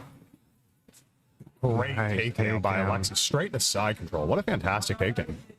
Good little outside trip there just to get the takedown. Alexi, I have noticed, when he is standing, he's not just a one-trick pony. You know, he has so much in the bag there of just actual wrestling, some judo trips, and that's that's an imperative part of the stand-up game, is not being one-dimensional. You not just single every time or blast double every time. It's, can I trip you while you're circling? Can I force that snap down and get you into turtle? Can I see the reaction to get your hips exposed and blast a double? It certainly helps in a match like, you know, or a bracket like he's in tonight, where you're not quite sure if you're going to be matched up against a wrestler or a judo player, right? You can transition between whatever you need to make it work.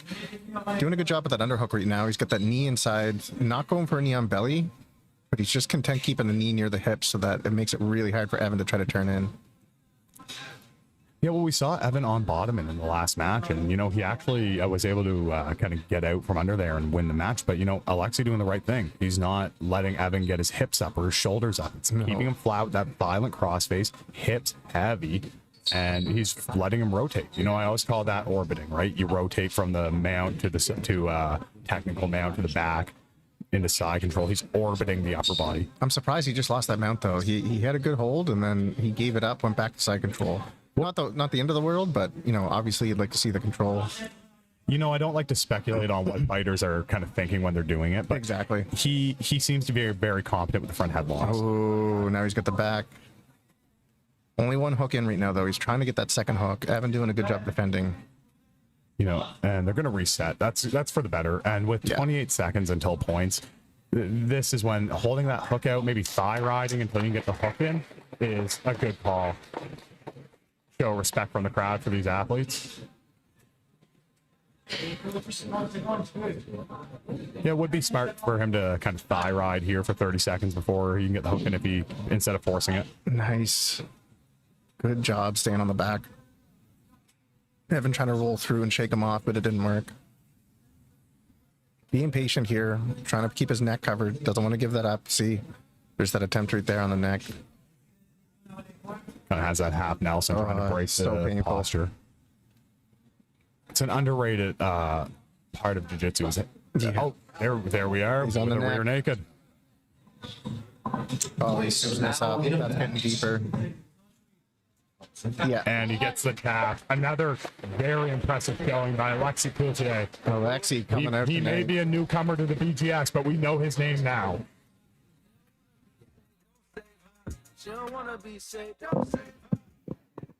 And the winner by rear naked choke, Alexi Cloutier.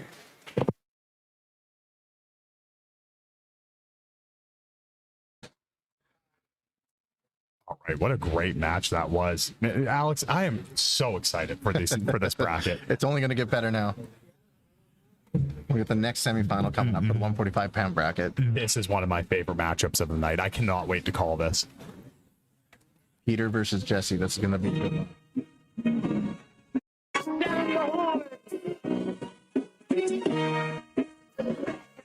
Sound the trumpet.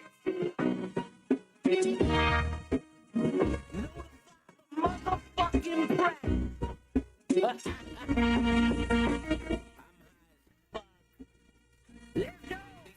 So cold-hearted, got no remorse. Motherfuckers see me coming and they locking up the doors. Catch me hopping out the Porsche, balls popping up my shorts. I just kill the conversation like I'm talking to a corpse. Yeah, the kid's an animal. I'm walking on all fours. Got every crusty pair of panties in it dropping to the floor. Every track is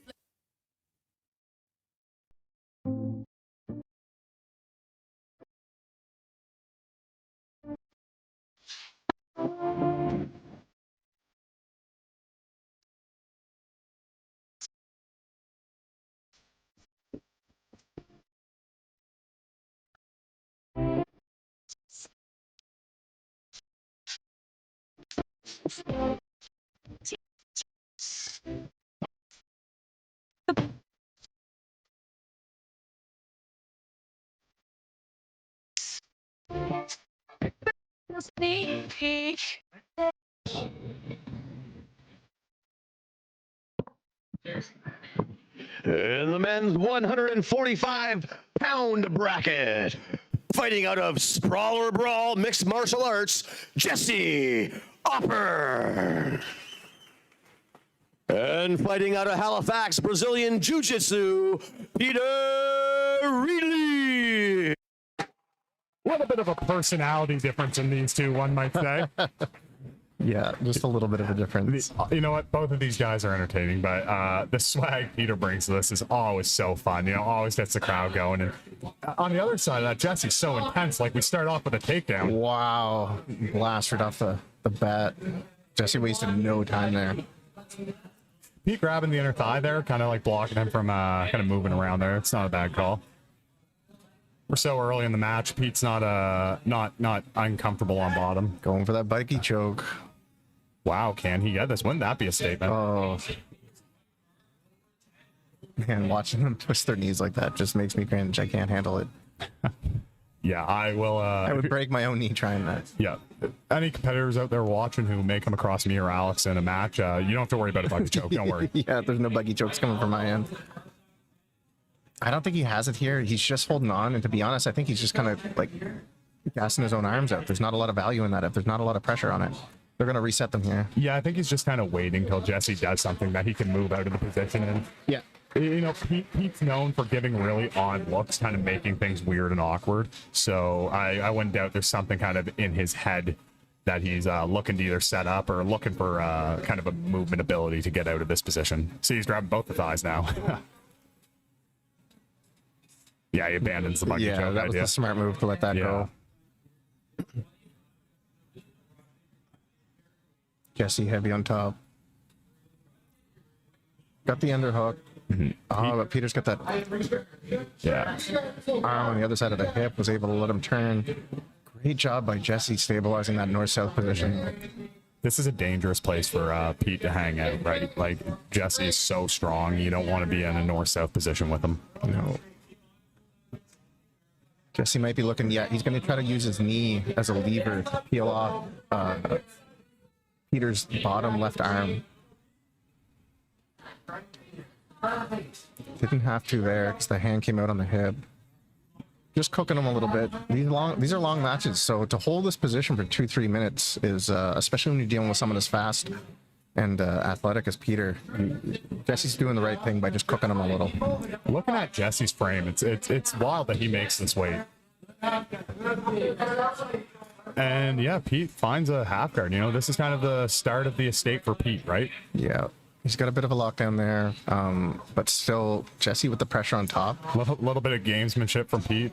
Yeah, and to be honest, like, you know, losing side control to half guard, not the end of the world, really. He's able to keep the weight on him.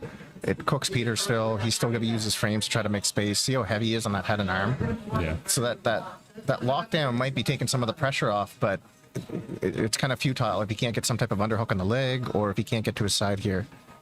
Having that underhook on the far side that Jesse has is very opportunistic for him. Yeah, and Pete needs to work on getting more, right? Like, half guard's good, but if you're going to sit underneath someone in half guard for a while, you're kind of just waiting till they pass. Oh, you unhook that lockdown. Oh, no, he's back in it. You know, the lockdown's a double-edged sword. A lot of people use it and they hold position, but you can't do much with it either. It kind of really does lock you down, as the name suggests. So if Pete's going to hold that, I would really work on getting frames in. And, you know, see an explosion like that. Explode. And he gets his butterfly guard back. All right. Jesse's smart just to stay low and heavy right now, though, and try to weather that storm that I think Peter's trying to induce. I think Pete's going to look to try to underhook that leg and attack a heel here. You know, he's very good off his back, being kind of dexterous in those positions. I wouldn't be surprised if he engaged in a leg lock battle. Jesse posting in the far armpit. I love to see that. Just try to get the weight off, but oh man, Peter's able to connect his hands. There he goes. He gets the entanglement he's looking for. He might be able to do something with this. Jesse does a great job of dropping his weight down, though, and killing that. Now Peter's in a bad Had spot. an arm choke. Yeah. This is tough. This is tough. It's a little loose right now, though. And he buys himself some time, but gives up the back.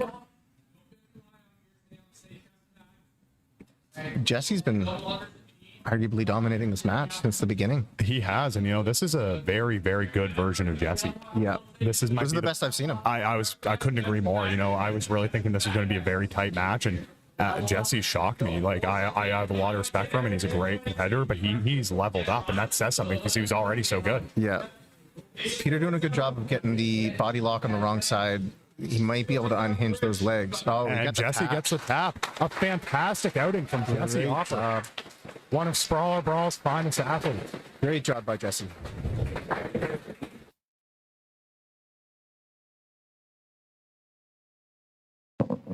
And the winner by near rear naked choke, Jesse Opper.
And now, fighting out of Quantum Jiu Jitsu, Stephen Clement. And his opponent, fighting out of Halifax, Brazilian Jiu Jitsu, Alexander Boulier. All right, on to the semifinal of the 200-pound men's qualifier bracket. We have the kind of the very veteran competitor, Steve Clement, with a really fast win. I want to see him kind of recapture that moment. Well, we have Alexander Boulier, the newcomer, who really shocked us with his technical approach into the triangle earlier. Steve doing a great job getting the takedown early. This is Steve's wheelhouse right now. He loves being here. Good at putting pressure, good at avoiding leg entanglements. Yeah, Steve really does play well from that headquarters position. He never really panics. He's always kind of just looking to go somewhere. And he has a unique style because he's in headquarters, but he side-to-side passes. I think Steve's just a very tricky athlete to deal with overall. Like he's very strong, he's very fast, and his IQ is so high. And he's been a competitive athlete for so long in MMA and jiu-jitsu. And he attacks the heel here, and he gets quick heel hook. hook. And Jeepers. unfortunately, these injuries happen. Yeah, that came on quick. Yeah. All right, but what a technical approach. Good sportsmanship from these two athletes. Great win. Good sportsmanship. You love to see that. All right, we'll just keep it moving to the next match here. That just kind of shows Steve's IQ there, right? When you get him out. Heel hook, Stephen Clement.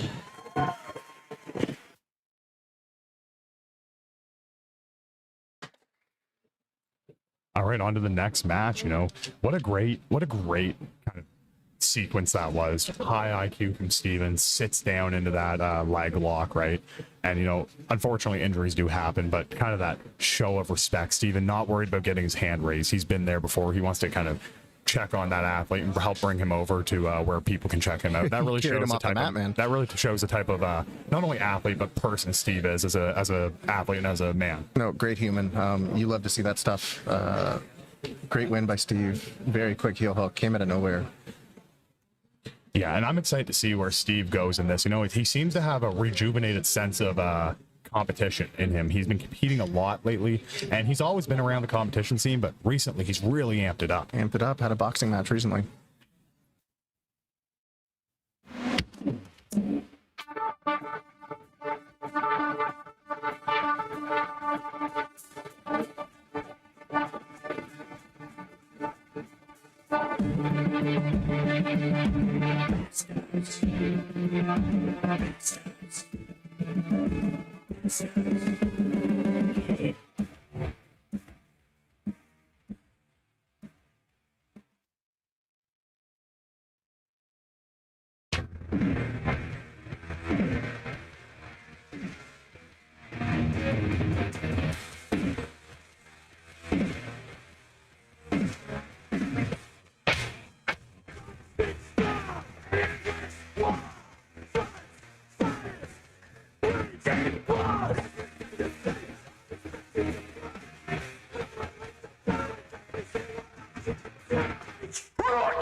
Fighting out of Quantum Jiu Jitsu, Corbin Levy.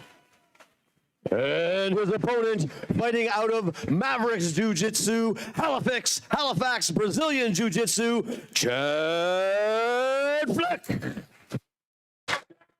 All right, on to the next match of the semifinals. Another great one coming up here. Oh yeah, probably our two strongest athletes physically in the division.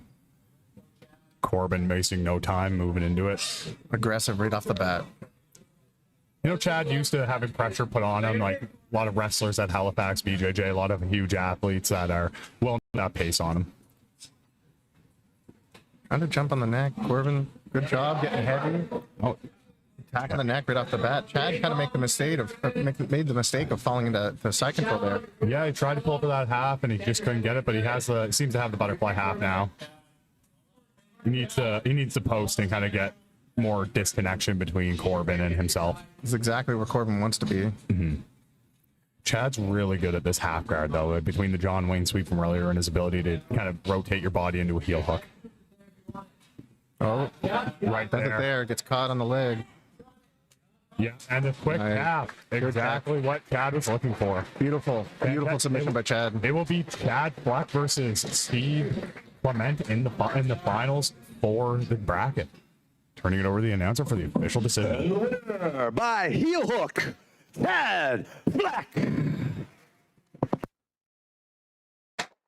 All right, we'll see Chad Fleck versus Steve Clement. You know, two very veteran athletes in the finals. I'm excited for that, Alex. Yeah, both guys just won by heel hook in very quick fashion, so it'll be interesting to see the two styles match up against each other. I think both of them very comfortable in those positions.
And now for our men's 180-pound match, fighting out of Evolution Training Center, Devon, Mian.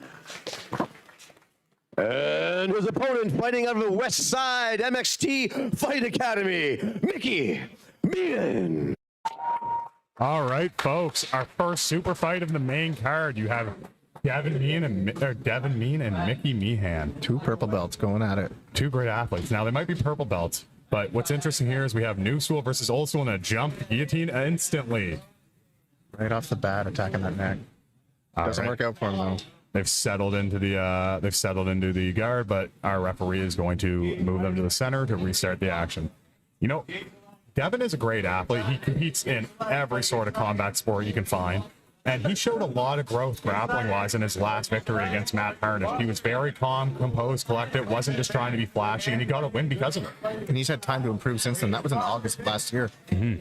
I'm kind of curious to see how he handles Mickey's long frame. Mickey might be the longest 160-pound athlete I've ever seen. His legs might be my height. So I'm kind of curious to see how this works. And, you know, there is a big age difference. So Mickey is 19 years old, Devon being 35. So there's a pretty big age difference here, too. I wonder if Mickey's gained a little, like, if he's gone up in weight a little bit, because he won bronze at the BGS 9 in March of this year at 160 pounds, now fighting at 180. Yeah. You know, Mickey is a great athlete. We've seen him really come up as a youth athlete from a 13, 14-year-old competing to now he's competing with the adults. He's put on a lot of size, grown as an athlete consistently, and it's really impressive to see that journey. You love to see it when the kids or the teens come through and end up becoming regulars in the adult class. The technical capability that they have right out of the gate at that age, and when they start to get some of that strength, is so beneficial. Just trying to set up some grips here. Mickey trying to set up, maybe look for a Kimura of some sort, but yeah, if I'm Mickey, I look for a hip bump sweep. There it is. Nice. Now, Mickey has a great chance here to finish the match early. He's so long, he's so hard to get to off He's the on the back. neck already. He's got the head turned. If he gets palm to palm here, this could be over. Fighting the hands. Devon doing a good job 2-on-1, not panicking. He's thinking that in. Oh, and that choke, it looks tight, but Devon is tough. If it's not under the chin, he might let it go for a while. Devon's pulling space. This might be the end, though. That's tight. Yeah. And he gets the tap. Mickey Mian with a quick victory. You can see the passion in that young athlete.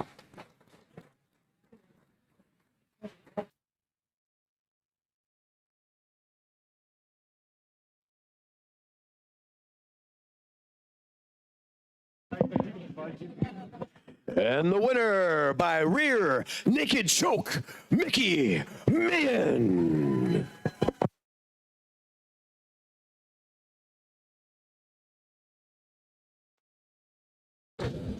On to the next super fight. We have Thomas Maloney and Marshall Billingsley.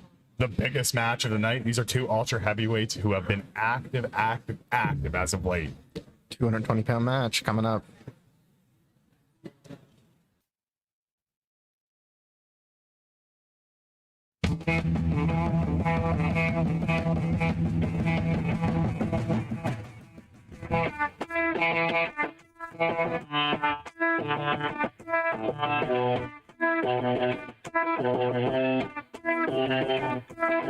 Can't stop addicted to the shindig. Got time to say I'm gonna win big.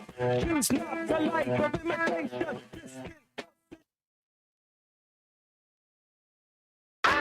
Feel it coming in the air. Hear the screams from everywhere.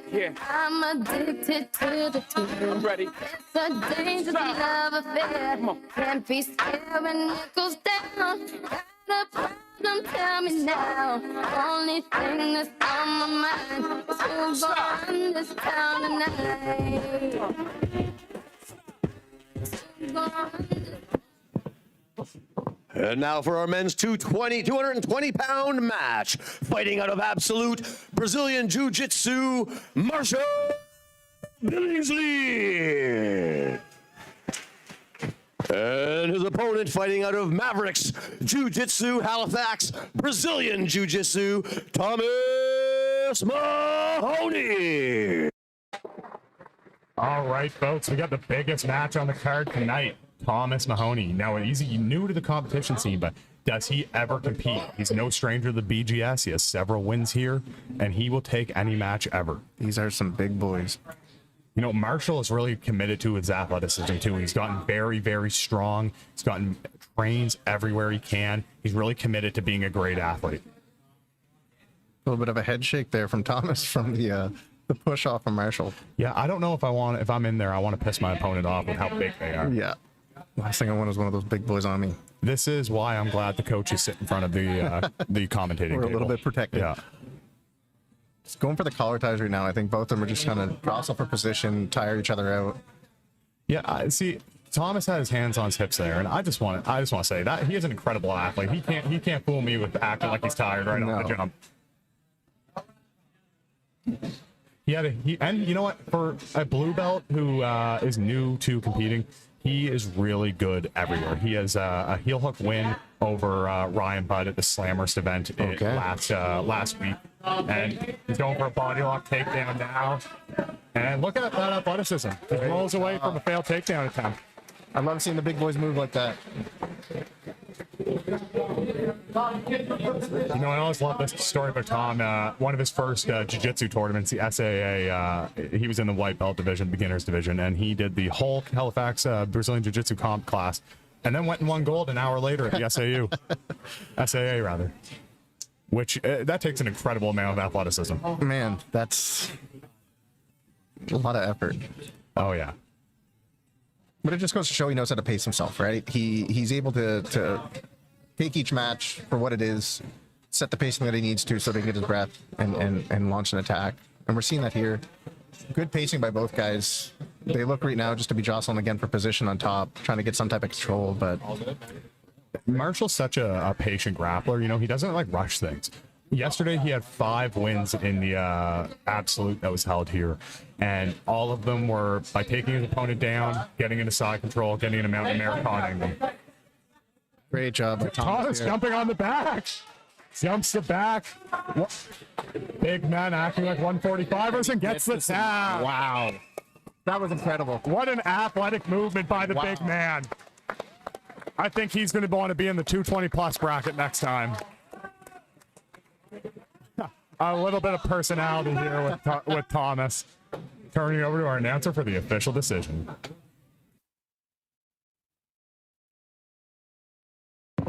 And the winner by rear naked chokehold, Thomas Maloney.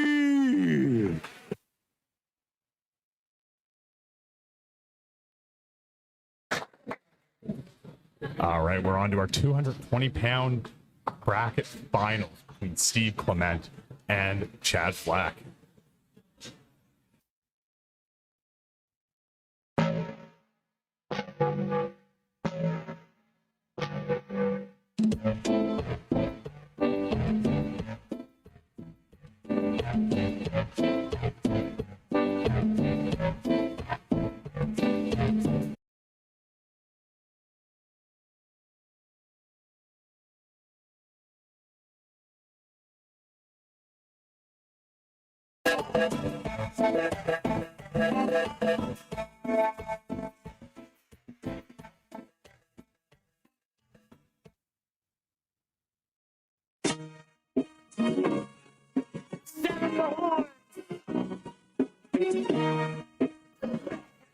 Sound the trumpet.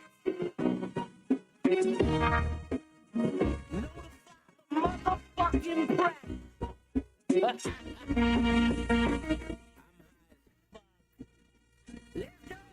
I'm so cold-hearted, I got no remorse. Motherfuckers see me coming in, they locking up the doors. Get me hopping out the Porsche, balls popping out my shorts. I just kill the conversation like I'm talking to a corpse. Yeah, the kid's an animal, I'm walking on all fours. Got every crusty pair of panties. And now for your men's 145-pound bracket final. Fighting out of Nordic Fight Club, Evolution Brazilian Jiu Jitsu, Alexi Cloutier.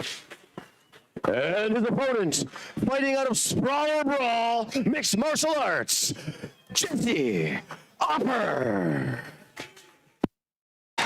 Correction, we are going to go lowest to highest on the weight class. And we're just gonna wait as something on the mat needs to be cleaned up, but both these athletes are rearing to go. You know, both these guys have such a similar style, right, Alex? Like, they're so aggressive. They're constantly looking to finish the fight. Very high pace. Both This have- is going to be exciting. Both MMA fighters outside of their grappling ventures. Jesse does have such a high level of competition, though. He's had matches at the CJI Worlds. Shout out to our referee, Jeremy Miston, for cleaning up the mat so we can get this down. But Jesse's pedigree, he has had so much experience at such a high level. You know, he travels around, competes all the time. He's Everywhere. one of the most active competitors we have in the Maritimes. Yeah, absolutely. Alexi kind of in the same vein. He competes so much. He has MMA background. You know, it's really interesting to see where this goes, which athlete. They even build the same and kind of start their matches the same.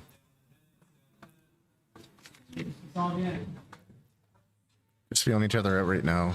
Neither guy looking to commit too much. If I could hazard a guess here, I think Jesse is looking for that front leg. You know, he loves to shoot in on that. And if Alexi is not careful, then Jesse's really going to take advantage of that. But, you know, we've seen Alexi all night and kind of start off like this. And there's the takedown from Jesse. Great takedown, turning the corner on it. Man, Jesse's takedowns have gotten fantastic. I think that's the first time we've seen Alexi on his back all night. Yeah, this will be an interesting test for Alexi. Yeah. I'm really impressed with the aggression Jesse has come. He always shows up with that aggressiveness, but tonight it's on a different level. And against this relative unknown grappler to him with Alexi Cloutier, he's really taken these chances to be that fighter, lead the dance, as I always say. Yeah, Alexi wants to be that guy tonight.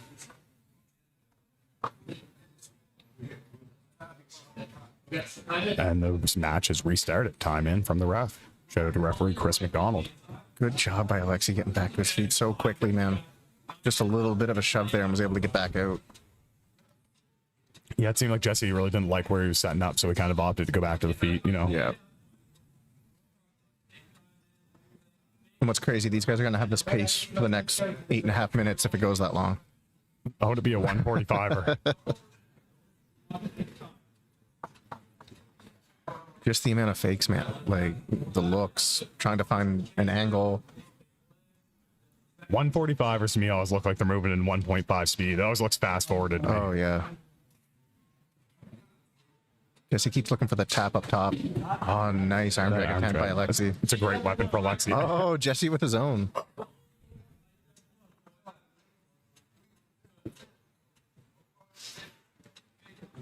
You know, these guys really feeling each other out here. It's important to do that, but at some point you got to kind of be the guy, right? You either can be that guy or you don't. You got to take that shot, take that chance, and lead the dance.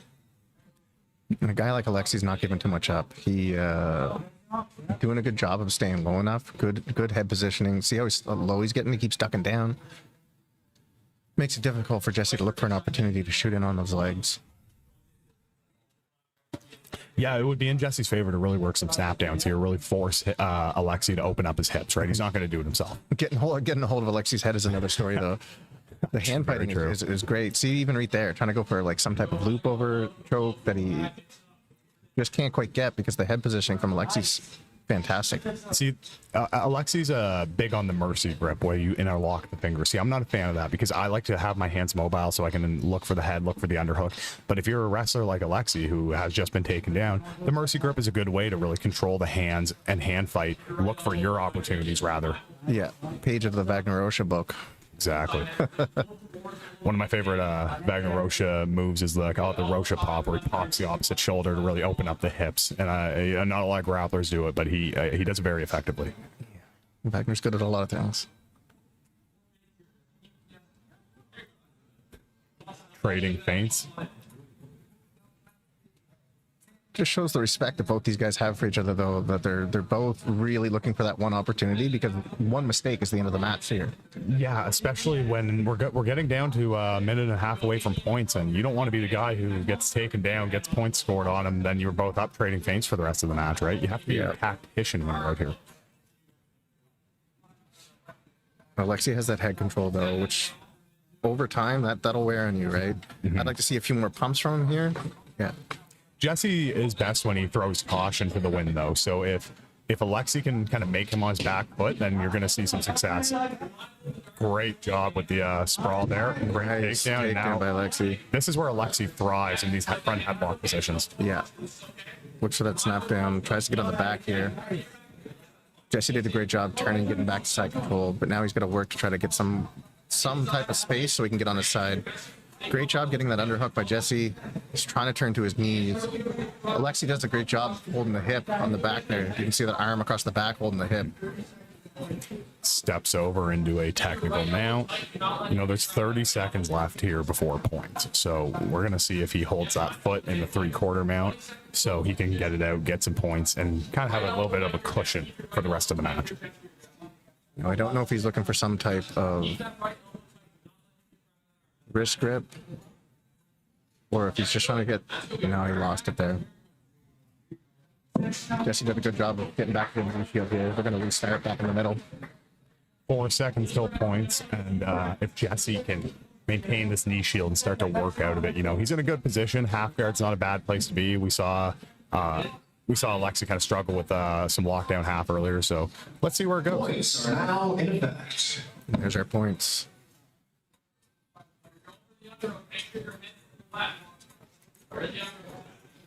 Bit of an underhook battle now. Got some great communication from Coach Adam McNeil in the corner. We'll be fighting for a title later tonight. Almost pass. Got on the back, attacking the neck. Oh, Jesse does a great job of escaping. Jesse's movement makes that so hard, but you know, we still have points from Alexi there for chasing and settling into the mount. Just putting pressure on. 7 points for Alexi.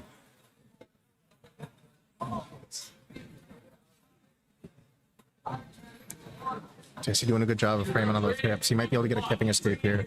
Yeah, Alexi really needs to get his spine out of alignment, kind of keep it low chest if he doesn't want to get kipped off. But yeah, that's exactly what he's doing now. So Nice and low. Jesse did a great job turning, but he doesn't want to give up his back here. this is so tiring if you're Jesse trying to defend these barrages. Back to a quarter mount. You know, if you're at home watching and you're in the crowd, don't think that Jesse can't win this at any second, though, too. You know, Alexi is very dominant right now, but Jesse does have the ability and the skill to catch submissions, to change positions so Alexi quick. has a gift wrap right now, putting a lot of pressure on Jesse. You're going to use that to go to the back. Oh, good. That was awesome. Yeah, that get wrap is going to be very, very tough for Jesse. Yeah, it was smart by Jesse to roll with it, though, to avoid the back take. But Alexi trying again, he might get the body lock here.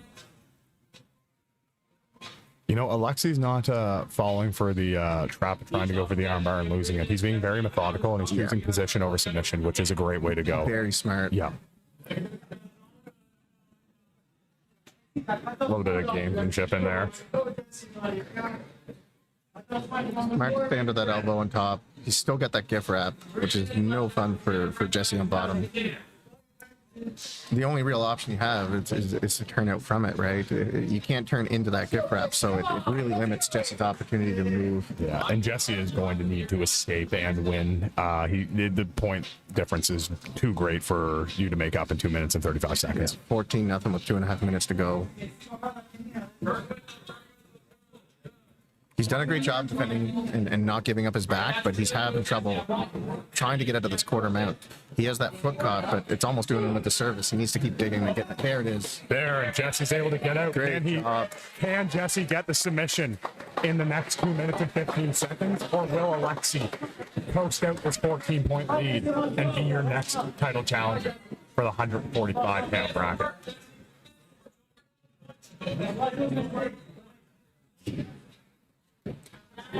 Oh, a stuff takedown. Oh, Jesse's able to scramble here.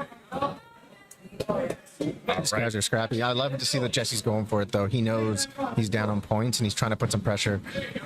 Throwing things at the wall to see what sticks. And that's a great game plan right now. At this point, he's just got to go for it. You have 1 minute and 40 for the rest of your life right now if you're Jesse, and you really need to make something happen. Yeah. And Alexi can play defensively. He has a great point lead. Back to that head and arm control. Man, Alexi does such a good job controlling this head and arm position. Yeah. This front headlock position is his bread and butter. Jesse did a great job, almost getting the hip through there. That little wrestler duck out. Down to our final minute here, folks. 1 minute and 10 seconds left. We get to see if Jesse really turns it up. Pulls out a miracle with a minute to go.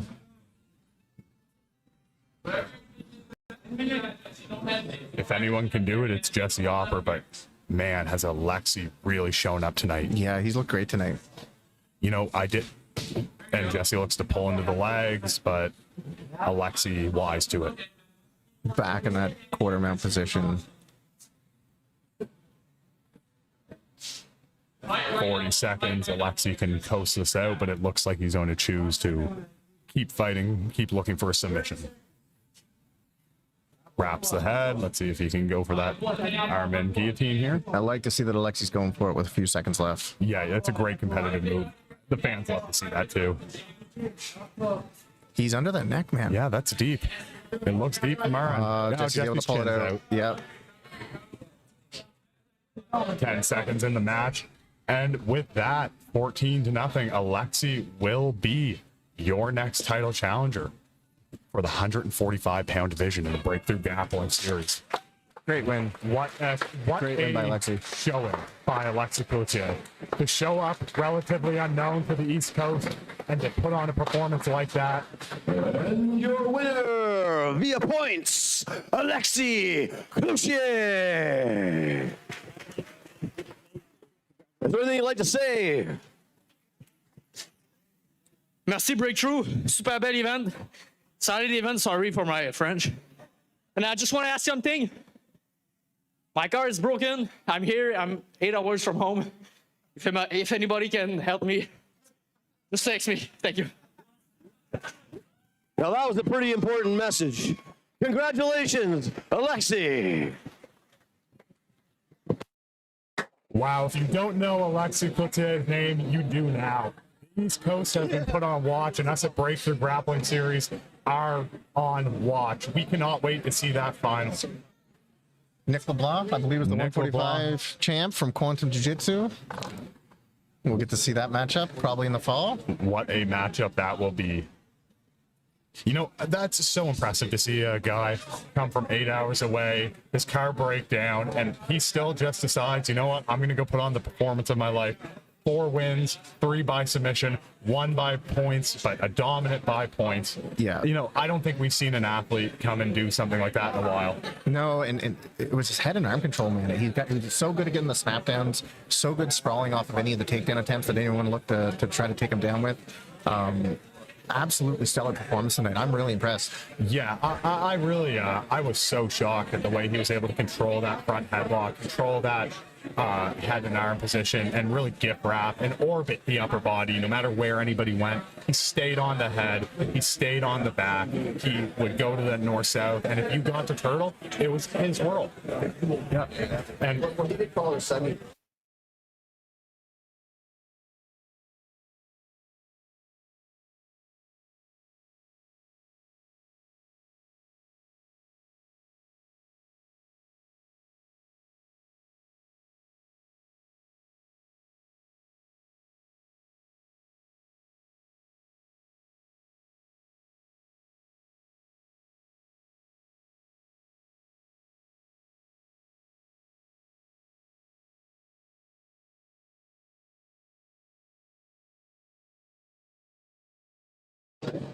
And folks, we are going to be having our 200-pound final come in. Steve Clement versus Chad Fleck. 2 very strong, very experienced athletes. You know, both got heel hook submission wins to get to this point in the bracket. I am super excited to see what comes next. That'll be coming up in just a second. The athletes are in the back getting ready and the mats are being fixed. We'll see you in a few minutes for one of the most exciting matches we can offer you.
And now fighting in our 200-pound bracket final, fighting out of Quantum Jiu Jitsu, Steven Clement.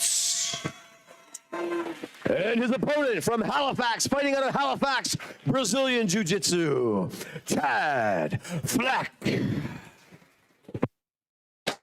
All right, folks. The final of the 200-pound men's bracket. The winner of this will face champion Tyler Jennings for the title. Both of them look locked in right now. Yeah, both of these athletes are always so determined. Like, whenever you see these guys show up, you have to assume their X factor is their intensity. Now, their game plans are probably going to be different. Steve likes to wrestle, likes to get to those head and arm choke, passing guard positions. You know what I mean? Chad, on the other hand, he is great. He excels in that butterfly half where he can expose the heel. It's funny because I love butterfly half as well, and I play that against Steve often, and doesn't usually work out my favorite. Chad going off script and jumping the head there. What a good call. On the neck right off the bat. Into the mounted guillotine. Looks like Steve's head's about to pop out. He's out. He's out. You know, Chad leading the dance is definitely a good call for him. When you see Chad a lot of the times, you know, he's playing that guard, and sometimes he might end up waiting a little bit too long, but him leading the dance, he's such a dangerous athlete. Steve trying to get an off balance there. Chad's so strong, his upper body, this could be dangerous for Back Steve. on the neck. Roll, Chad. Nice. Nice, Chad. Nice. And again, Chad really committing to this game Great plan. job by Steve to come up on top, though. Chad needs to get to his knee, but Steve has come up on Steve top. wants to be. Look for Chad to get that butterfly, to play that butterfly half from here, but Steve really needs to block that hip. That's the goal for Steve. This is Steve's bread and butter, though. He loves this position. And Steve's pressure is so great from the top position, too. Yeah. He's going to take his time and cook Chad a little bit here, I think. Loves that head step over. Looking to attack the neck here. Go, Chad. You know, Chad sees these north-south positions a lot in Halifax. Especially training with Joel. Yeah, Joel Jakarta, north-south specialist. Chad is not worried about north-south. So it's gonna, but Steve knows that. You know, these guys have actually seen each other a lot. They, Steve is trains out of Quantum, which is a part of the BJJ Society. Halifax being the headquarters for that. You know, Steve's up a lot to train, and these guys are no strangers to each other. Yeah, I wonder how much they've actually trained. I don't know if they rolled together when they've been when Steve's gone up to Halifax or not. I have no doubt they have, to be honest. Yeah, and that plays into it. When you're familiar with an athlete, it can go one of two ways. You're either confident because you know what they're going to throw at you, or you're a little bit worried because they know your game plan. Yeah. Again, this is Steve's wheelhouse. He loves cooking people from side control. Doesn't mind putting pressure on people. And now we switch to Chad's wheelhouse. He looks to be inserting that leg for that half guard position. And the butterfly hook is inserted. Let's see what Chad can do with it. No, he lost it. Steve sprawling the hips is a good call, you know, not letting him get bunched up. Wonder if Steve might be looking for a little dog bar here. He's good at it. He will attempt it, especially knowing his game a little bit. It's something that's there, but I think Chad's doing a great job of keeping it bent. Trying to get a, almost got that John Wayne sweep. Like you said, that he hit that in the last match too. Now it is hard to play butterfly half for 6.5 minutes though. So I think you're going to see Chad recognize how Steve can be dangerous here and look to balance him for that John Wayne sweep. Steve did a great job using his bottom leg. You can see that instep right now that he has on that bottom leg, helping him staple that leg. And then he's going to look to clear his right foot and get some space. Chad has that far side grip though, causing problems for Steve. it might be wise to Steve too if he ends up deep in that half to put the thumb in the armpit. You know, Ben Lease had some really good success with that, even though he dropped the decision loss at the last breakthrough grappling event. Jack got the knee back inside there, trying to make some space.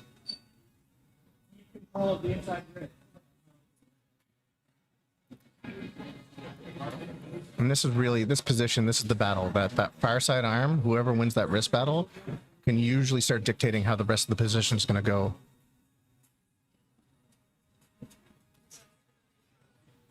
Yeah, it's interesting because, you know, folks, it might not look like a lot's happening right now, but every little movement's a battle. So many little technical movements happening right now. If you move wrong by a few inches, you know, that's game over for you. You're going to get swept. If you're Chad and your knee shield slips, you're now on your back. Steve doing a great job of just staying low and heavy. Now impact. You know, I wonder if it's in Steve's mind to maybe stand up and kind of flatten him out and enter headquarters here. He's happy staying heavy on the hips, I think, a little bit. It makes Chad work a lot, trying to make space. You do this over a couple minutes, it really wears them down. Yeah, Steve just staying heavy. I don't blame him, though. Well, you can't let Chad have space. No, you can. He especially if you're going to play hips high or you're going to be off center, he's going to sweep you. Yeah, trying to get a leg entanglement, missed it. Both of these guys are so dangerous in the leg, so even if Chad is able to sweep him and enter the leg, Steve's so good at countering that. Yeah. Chad got back to close guard. We'll see if he does anything with this or if he's going to opt to open his guard back up and try to look for some type of an attack. Seems to be looking to kind of scoop that armpit, maybe go for a Kimura of some sort here. I think it might be wise for him to kind of get a reaction, look for a hip bump sweep if Steve starts playing on his knees again. Yeah.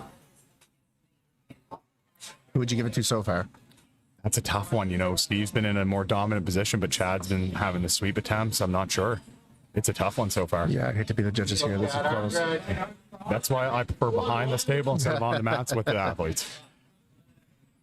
You know, but that's the thing. It's going to come down to these last 3 minutes. Who makes the most impact? You know, even if you just get like half a sweep or maybe almost a guard pass, a stub attempt, it will be the edge. You know, jiu-jitsu's truly a game of inches. Trying to look for that Sao Paulo pass right now. He's heavy on the hips. Didn't quite work out for Steve. He really likes that because it allows him to stay low and heavy and turn the hips and get a lot of pressure on those ankles.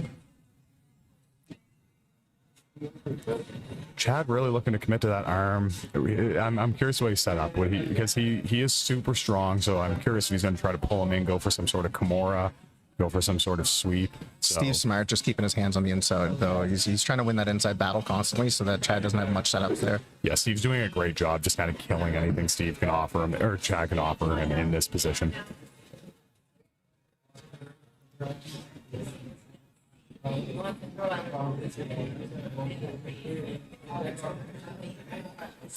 You know, I seen him put his hand behind him, maybe try to wedge the legs open. That's a dangerous move, though. Yeah.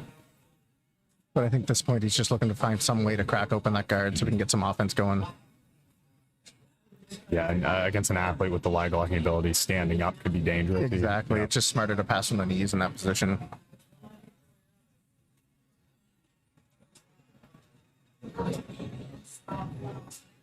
Chad not doing much with the closed guard though. I haven't seen a lot of attacks. It's just he's holding on. He's keeping the closed guard. He, like you said, he keeps going for that far side, but not a lot's happening with it. So I hope with the next 2 minutes that we have left in the match, he tries to change it up a little bit and create some action. Yeah, you do have to do more right now because if the judge is watching, like we said, do you want to be the guy underneath or the guy on top if the match ends with nothing happening, right? And it's not discredit on the athletes. They're doing what they can. It's just the position you have to be in. Doing what they have to, exactly. Yeah. You don't want to be the guy who opens the guard just to try to make something happen. Now your guard's passing, you lost by 3 points.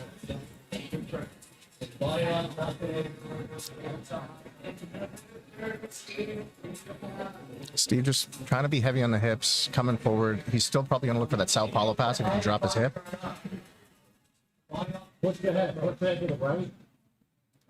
A minute and 15 seconds left. This one's coming down to the wire. Now I think you're going to see someone kind of go for broke. If it's in your head that you've been losing, you're going to try to make something happen. Underhooking the leg here from Chad. See if he can get some sort of leg entanglement. Now, is there an overtime in the finals? Now that one, I am not sure. We're gonna find that out for the fans in a sec.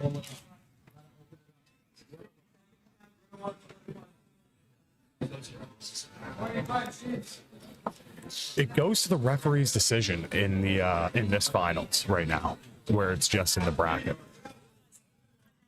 So This is going to be a 35 tough one to call then. I do not envy Jeremy Messi.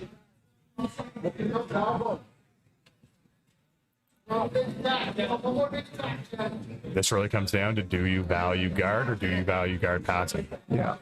I think Chad has been a little bit more active, but Probably more active in the yeah. guard, but then you think at the beginning, Steve had side control for the first 2-3 minutes. he did, yeah. So do we value the end or the start? This is a tough one to call. Tough call by Yeah. the referees for sure. And I think the side control might be an X factor in the referee's decision. And we'll turn it over to the referee and the announcers for the official decision. This is a tough one to call.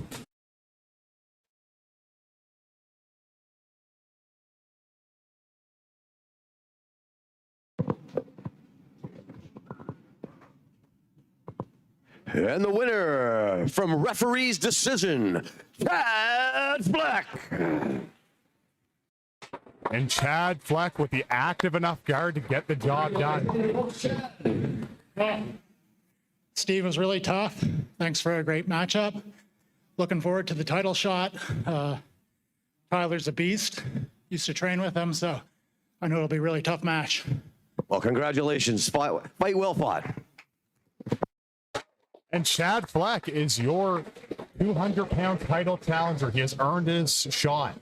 Great job by Chad. He has earned his shot at Tyler Jennings. And right now we'll move on to our first quintet match. Now with the quintet match, a reminder on the rule set, you have 5 athletes coming in.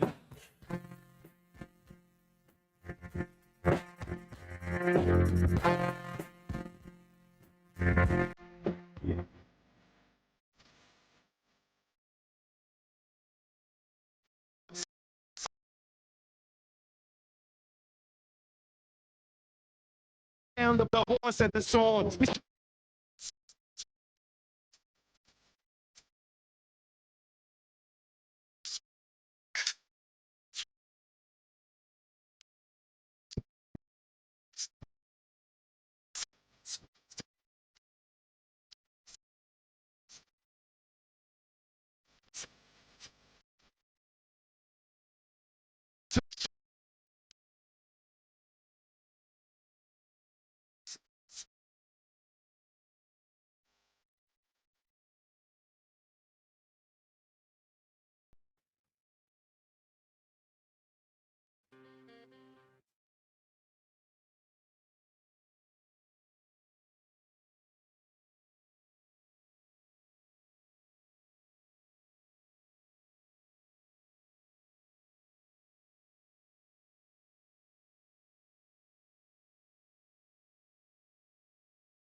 And now for our quintet matchup, the Gagetown Submission Grappling versus Woodshop Jiu Jitsu. All right, folks, welcome to our quintet matchup, Woodshop versus Gagetown. Now, as a reminder of the rule set, we have 5 athletes on each team. 1 athlete will enter. Now, if your athlete from Team Woodshop beats your athlete from Team Gagetown Submission, then the athlete from Team Woodshop stays, and the next athlete comes in from the opposing team. Immediately. There's a 1-minute break, and then they're in. But if both athletes go to a fight to a draw, and those athletes are both eliminated, and then that means 2 athletes go in, 2 athletes go out. So if you're game planning and you're up by a couple and you get to a draw, you can eliminate a teammate or an opposing team member by not finishing them. It adds an extra kind of dynamic to this movement. And we're already off to a hot start with Charles Gallagher and Adam McNeil, 2 guys who both had great showings in their last quintet event. Yeah, finishes become so much more important in the quintet rule set. Charles doing a lot of work lately. I believe he spent some time with Giancarlo even yesterday to try to game plan a little bit. Charles is a student of the game. He's always looking to get better, whether it's MMA or grappling. He's never plateauing. He's always doing something to make himself a better combat athlete. Doing a good job of getting that instep with his left leg there, Charles. Keenan had a great showing. You know, he recently returned to competition this past year. He had a fantastic showing in the last Quintet event, getting a couple eliminations. He's a very strong grappler physically, and he's very technical. Right now, he's already looking to come to the back, kind of orbiting there. Has an arm choke if he wants it. If Charles turns to his back, he can keep chasing. Oh, you make it on the neck there. Keenan doing a good job of just keeping it heavy, chasing around the hips. Charles trying to do some type of weird arm lock on the bottom there, but I don't think it's going to work out for him. Yeah, now he's got his arm trapped. Yeah, being in this game over position, if you're Keenan, you want to keep him on his side. You want to step up that back knee, kind of wedge him so he's on his side so you can finish the Kimura here. Oh, Charles does a good job of saving. Great job getting the arm back in play.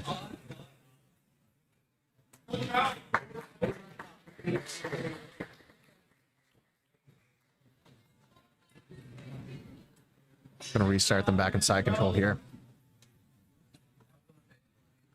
You know, both of these athletes are parts of a really good team, and you can see the teams in the corners kind of lying in wait, waiting to see who's next. And they both have quintet event experience. Keenan being so heavy there. Ooh, nice mount transition. Charles looking to escape, but it ends up on bottom. All this will be for naught, though. If he can't get the submission, then they're both out. That is true. You know, that's honestly, if you start to get down kind of to the wire, they're 8-minute matches, you get down to maybe the 1 minute mark and you're on bottom, it's about surviving.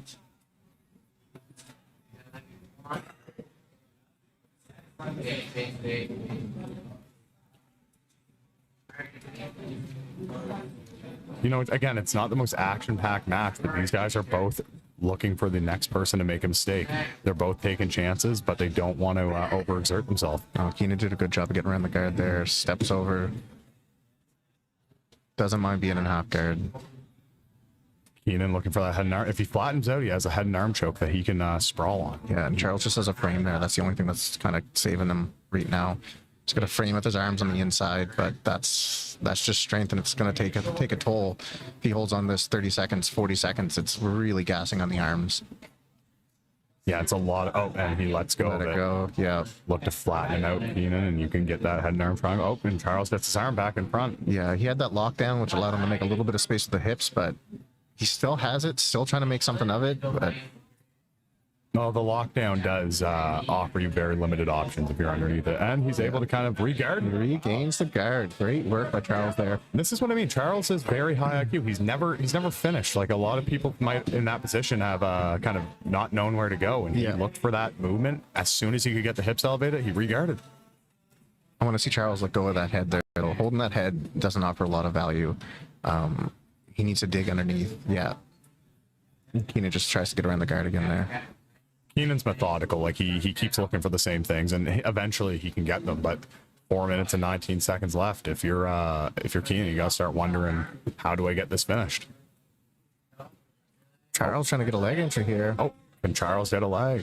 Oh, Keenan doing a good job holding on to that top knee, not letting it over.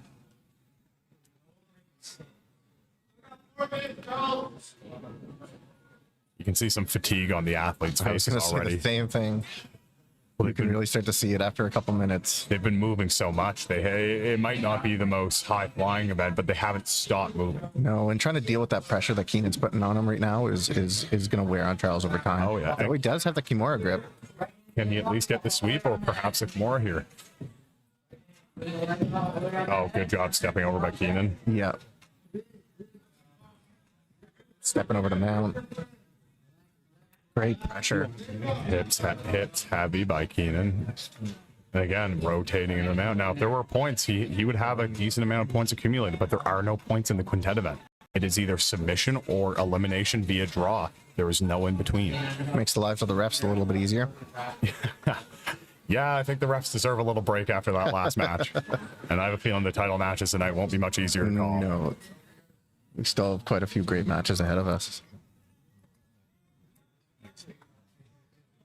Keenan playing a very good hip switch half guard here passing. And Charles looking for this octopus guard. Puts a lot of pressure on the knees. My meniscus would know. Yeah. Charles is struggling to get anything going right now, though. Like, if I had to give it to anyone so far, Keenan's doing a great job of keeping pressure on Charles. And just, he might get that straight arm lock. Oh, Charles did a great job of easing out of that. Keenan is, there's a significant size difference here. So the weight is, I think, playing a big factor on Charles's gas tank. Yeah. Might look for a head and arm again here. He's got a deep grip. Could start attacking the neck. Oh, looking for a little back kick there. Keeps a hold of the arm. Good job chasing that. The position of the night, the front headlock. Great job by Charles escaping. Charles' first attack the whole night. How the tables have turned. Yes. Now, again, if he can't make something of this, it's a lot of effort for nothing. Both these guys enjoying the lockdown tonight. It's just not something I play with a lot because, like you said, the options are kind of limited. And unless you're going to be able to sweep the guy and get something deep, you're just locking yourself onto the guy while you're on bottom. Yeah, it's not the most effective thing, but it has its place. But we have seen it used effectively by Charles to build some space, but a lot of people use it to rest. Yeah. Charles, unfortunately, back on his back. A minute and a half to go. Let's see if these guys can get something going. At this point, if you're kind of in a bad position and you don't think you can get out of it, the objective is survive. Right now, neither of them. Charles is still in a very live position. He's in kind of a guarded position, but right now, maybe not the smartest move to talk to your corner as that's happening. Talk to the opponent's corner rather. I saw that. Not looking good for either guy right now. But Keenan's in a very strong position. He's in a game over position. Yeah. Charles needs to kind of force his arm to the mat here. If Keenan could step over that arm on the bottom and try to get some type of control of the head and arm. Yeah. But Charles is holding on for dear life. Oh, he's got it. He's like going for it. Yeah, it looks like he might be able to get the armbar there, but 40 seconds. Oh, might try to go for a bicep crusher here. No, got to the arm lock. Charles is out. Beautiful escape. He's got 30 seconds to pull off a victory here. Now that could be huge going into the finals. If you're down by a person and everyone gets eliminated via draw, your team loses if you were the first person to get eliminated. So that could pay dividends going on for Gagetown Submission. Yep. Charles trying to finish it here with the head and arm. Can't quite get it. Lost the grip. Looks like we will get our first match of the night being 2 people eliminated via draw. Yeah. Good match though. Yeah, great match. A lot of back and forth. Great athletes. Give it up to them.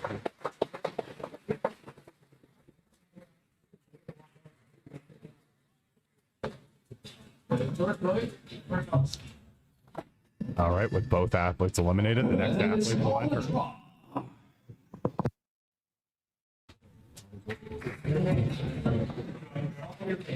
He's got a white belt up picture. That's crazy.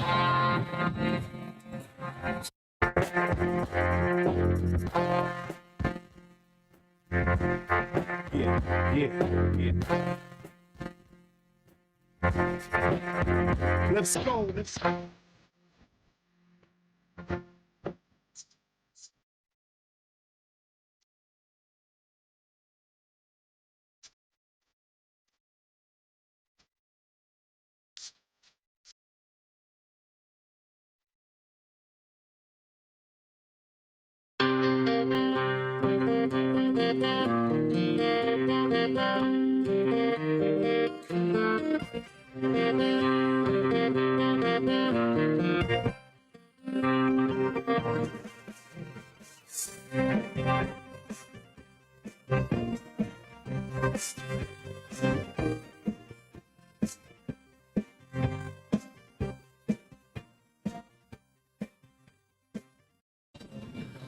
Our next 2 athletes, Ryan Delaney from Woodshop and Gabe Shepard for Gagetown Submission representing Homa BJJ in Montreal. Gabe Shepard a brown belt, Ryan Delaney a purple belt. we have seen some great things from Gabe Shepard in the past in the Breakthrough Grappling Series. He is a very composed athlete, a lot of gamesmanship, a lot of really dominant skills. I was going to say, do you think we're going to see some type of leg attempt entry? And right off the bat, we saw someone go for it. So, well, Gabe is such a huge framed athlete. Like, he's so big. Yeah, a bit of a size difference here. He's got 3 trunks for legs, and he is so incredibly strong. He really put pressure on a lot of the Victory Jiu-Jitsu athletes last time they were out, and he he's got that arm right off the bat. Going for the back. And it looks like he might finish this choke, but Ryan is fighting that off very well. And we see the body lock. Ryan doing a good job getting his shoulders. Body lock on the wrong side though. He's gonna lose it, but he got that head and arm. This will as be he tough. came up. Yeah. Gabe really puts a lot of pressure into those headed arms. So still under the elbow. He's gonna work that elbow up past the head there. Yeah. Switches sides. The size difference here is pretty apparent. I think Ryan is normally in the 150, 160 range, and I think Gabe has got about 100 pounds on Bit him. of mother's milk action we see happening there. Gabe taking his time though. He's throwing some submissions on, seeing what he lands with, having fun. He's laughing right now. He's having a good time. Yeah, very composed athlete.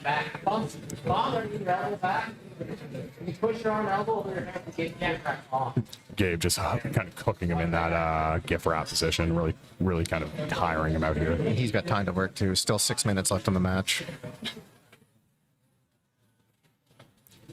If you're Ryan, you really need to start kind of escaping this. You don't want to end up being cooked out and then submit it early on. I was about to say, if you're Ryan, what are the next steps, right? Yeah. You're dealing with a guy much larger than you on your back. He has shown ability to escape bad positions, though, and that's what's important right now. But Gabe taking a hair out of his mouth in the middle of the match.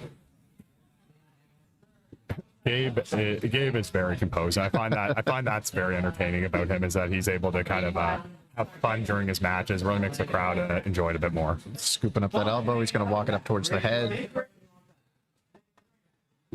Great job. He's got a good cup on that shoulder. It's so hard for Ryan to turn to his side when you get that deep underhook on the arm. Fought his elbows back in. But man, that's tiring. To do that over and over again, we have 5 minutes left. That's going to put a toll on him, even if he does make it into this round. Another mother's milk attempt. And there we he see gets it. the tap. All right. And the next Woodshop athlete will be on their way out soon.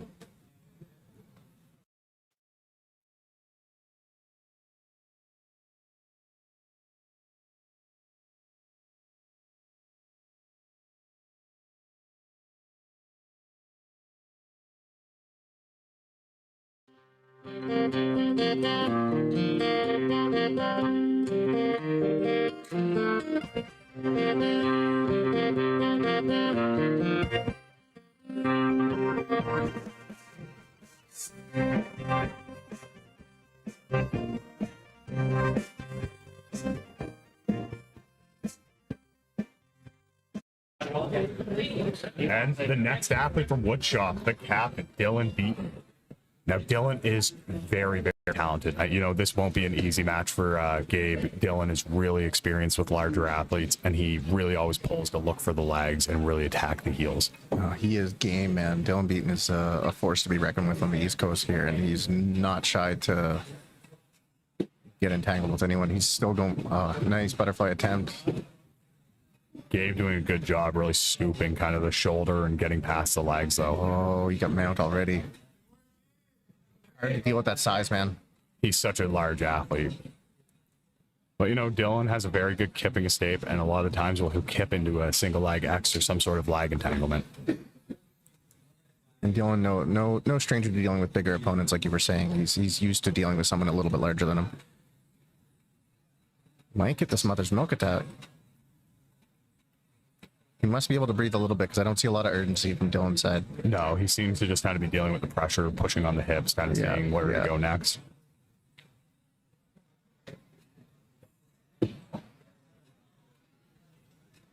Dylan trying to find some way to make some space here.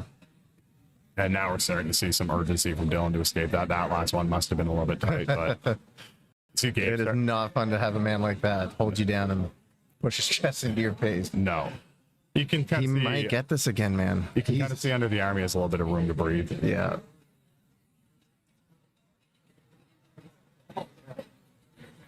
But Dylan being the captain, you obviously know he's wanting to be on top or getting into some type of leg entanglement where he can look to force some type of offense. But this is definitely not where he wants to be with a game opponent much larger than he is.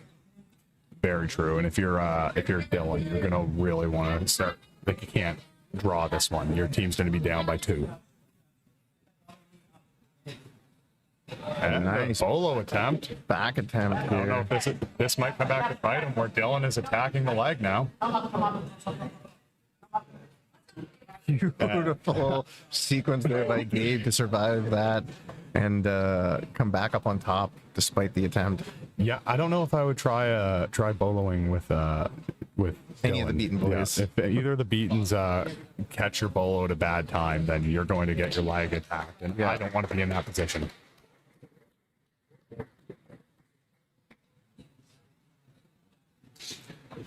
Again, another bad spot for Dylan to be in, but you know, Dylan has been here before, and all he needs is a little bit of elevation, and he's in on your legs. Yeah. Tough to make that space though when someone like Gabe's on top of you. And I think Gabe is starting to show some respect to Dylan's ability now. He's not taking as many chances looking for things like mother's milks. He's being very methodical here. Keeping that top leg stuffed. Probably looking to just crawl into mount. Got head and arm control. He's looking to slide that knee over top. With 5 minutes left, though, the world's kind of his oyster at the moment. He really is in control of the match right now. He hasn't spent any time really on bottom, and they had one scramble, which he did come out on top of. Yeah. In any of his matches so far tonight, he's exhibited dominance, so we'll get to see if he can get a finish here, though. Dylan hard to put away.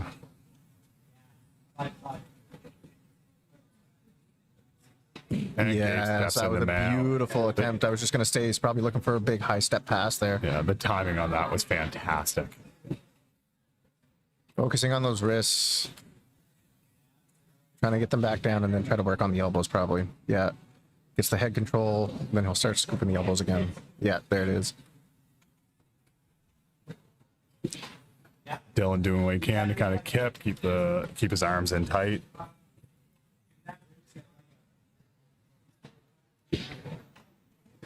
Dylan active though. He's not accepting the position. He's trying. It's hard to move Gabe. Yeah, well, not only is Gabe an exceptionally talented athlete, but he's also so big compared to Dylan. Yeah. You know, Ken is the bigger brother of the Beatons, and Gabe still outweighs him by nearly 60 pounds, it seems.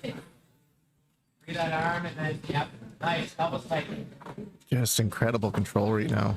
The Gagetown team is a large team with Breakthrough Grappling Series heavyweight champion Mark Brunner being the captain of it. You have Gabe Shepard, obviously. Quite a large team. And that physical size is really showing its usefulness here.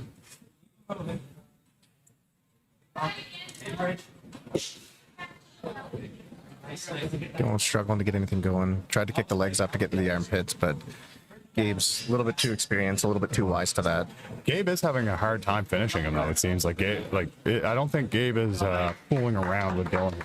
No, he's looking at the clock now. He knows there's only 3 minutes left to get the submission. He's got to get something going. Otherwise, he's gone too. Which I would consider that a win for Dylan, really. You're taking out one of the larger opponents on the other team. Yeah, one of the more skilled, one of the more larger opponents. If he's off the mats, that definitely is big for your team. But you still then have Mark Brunner to deal with, and you still Blake Townsley and more, right? It's not an easy road. If beating any of their guys in the quintet, your prize is just another tough guy. Another tough prize. Your reward is more jiu-jitsu against harder guys. Oh, and we have that side Garris. Oh, that's on tight. Oh, that looks tight. Dylan looking to solve that puzzle, gets the top hand off. Gets the grip on the back shoulder there.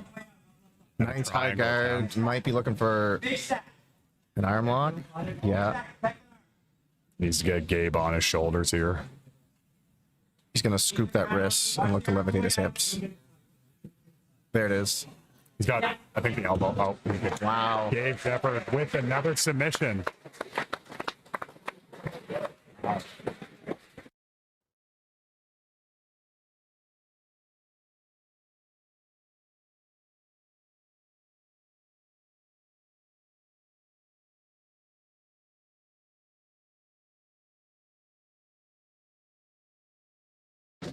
The next athlete is on their way in from Woodshop. Woodshop now down 2. 3 athletes left.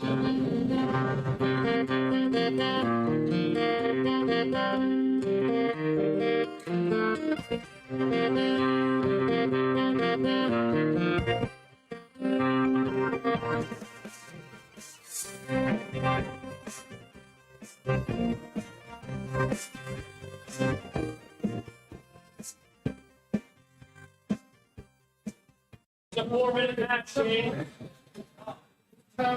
Corey Ross coming in. A 4-minute match. The time decreases. Yeah, when there's a size difference like that, I believe the smaller opponent has the option for an 8-minute match or a 4-minute match. Now, Corey Ross, always game, always tough to deal with, but as you can see, there is a very large size difference. But, you know, Gabe has expended a lot of energy. Let's see what Corey can do to maybe tire him out a little bit more. Struggling to keep his head up. Trying to, like, when Gabe gets a hold of you, it's just hard to deal with.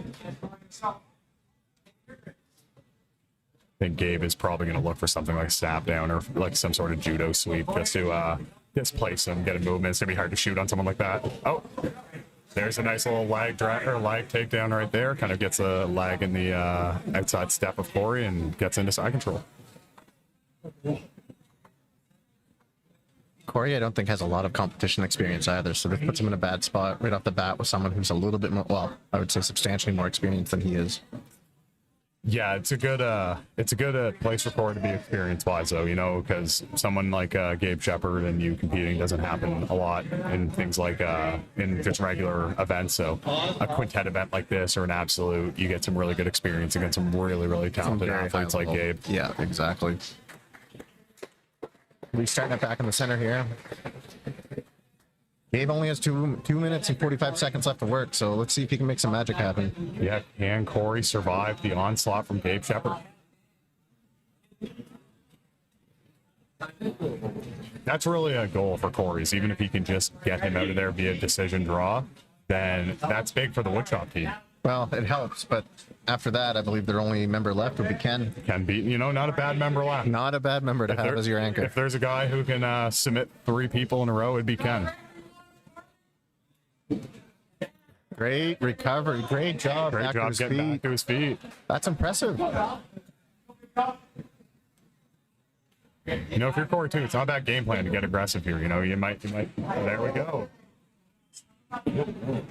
And a guillotine attempt from Gabe, but he opts just to look for the position control. Nice recovery. Beautiful defense. Great defense by Corey is a game Ross. competitor tonight, man. He is looking to keep the action flowing. He's knows that he only has those few minutes to try to survive, right? So if he can turn up the gas a little bit more than what you would expect, especially against a tired opponent in Gabe. Oh yeah, well that's the thing about the Woodshop crew. There's no easy matches against Woodshop. Woodshop guys.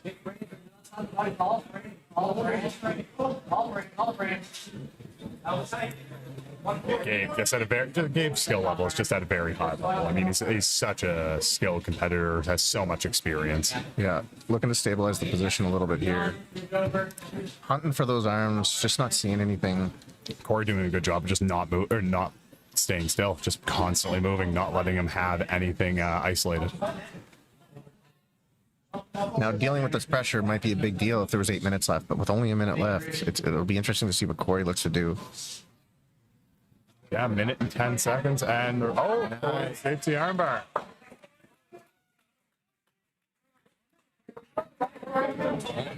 Gabe looking to shoot another takedown. Gabe with a minute left. If Corey can survive this minute, then Gabe is eliminated. Corey pushing the pace is definitely definitely a great game plan from him. 45 seconds will do it, and will kind of get that decision draw, get Gabe out of there for the Woodshop team to maybe take advantage of what Ken Beaton being the final Tag. competitor. Oh, man, he wants this. Oh, yeah, Gabe doesn't want to be eliminated. Oh, Gabe looked like he's going to isolate that arm. He's going to try to peel his arm very off. tough thing to kind of hold for 30 seconds. 22 seconds. Let's see if he can pull it off. Yeah. Now it's 15 He's got that seconds knee left. wedged inside. Oh, he Tap got the with tap with 13 seconds. Wow. Great job by Corey Ross, but this wasn't enough. Dave Shepard just very Shepard large clearing out talented Woodshop. athlete.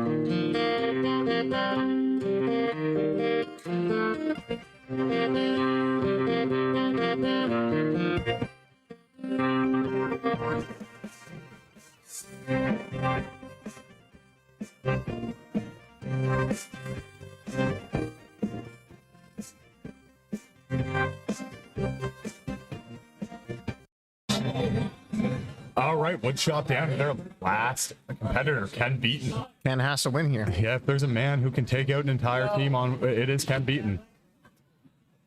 And it wasn't the best guard pull, but you know, Ken can make do with it. He just wants to get into guard and start working. Oh, exactly. We've seen Ken do a lot of dangerous techniques down there. He'll really attack your heels, really get to the knee bar, the straight ankle lock. He's a very, very talented leg walker. And you got to wonder what Gabe's gas tank looks like. Seems okay so far. Very true. But we still got 7.5 minutes left. Is he going to be able to get around that guard? You know, Gabe's going to want to use the time to his advantage here and try to find moments to rest maybe a little bit. Yeah, you have to. And Ken really needs to keep foot on the gas from any position, not let him have those seconds. No. And the quicker he can get him out of there, the easier it will be for Ken to recover cardiovascularly. Especially coming into those next matches. He's still got a few guys to go through if he's going to pull this out. Good job with that high knee shield in front there. Just trying to keep some space between him and Gabe.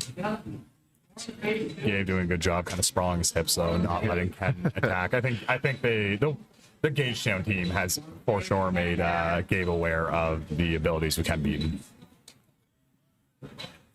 Stuck back in close guard now. I'm going to reset.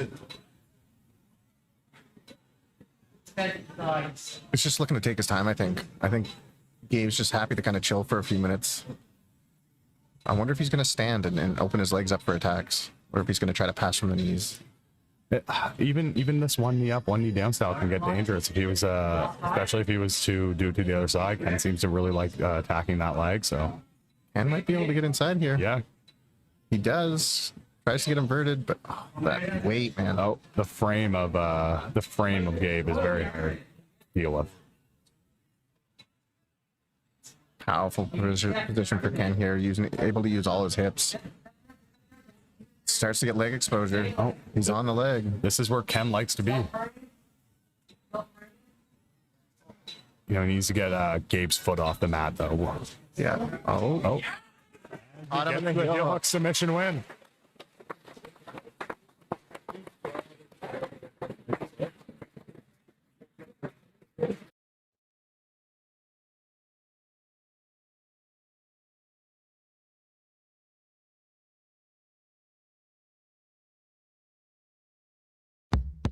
Yeah.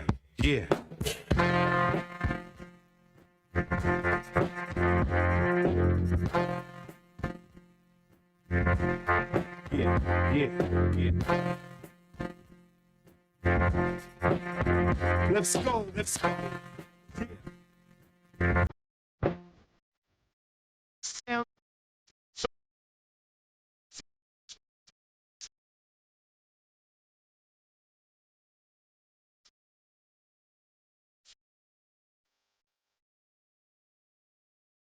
next man in for the Gagetown submission team is Eric McDonald, a great leg locker in his own right. Has had some amazing success as of late, especially as a blue belt in the Gagetown crew. He's really put people on notice with some great wins. Yeah, it's savage. Triangle. Straight to a triangle. Wow. Wow. What a great transition there. He locked that up quick. He might get the arm lock here. Let's see what Ken's reaction. Up, man. Let's see what Ken's reaction is to it here. Ken in a bad position, but keeping his composure. Eric trying to get that arm too. He gets a tap. Beats Ken beaten with a triangle. Wow. Eric McDonald continuing to impress.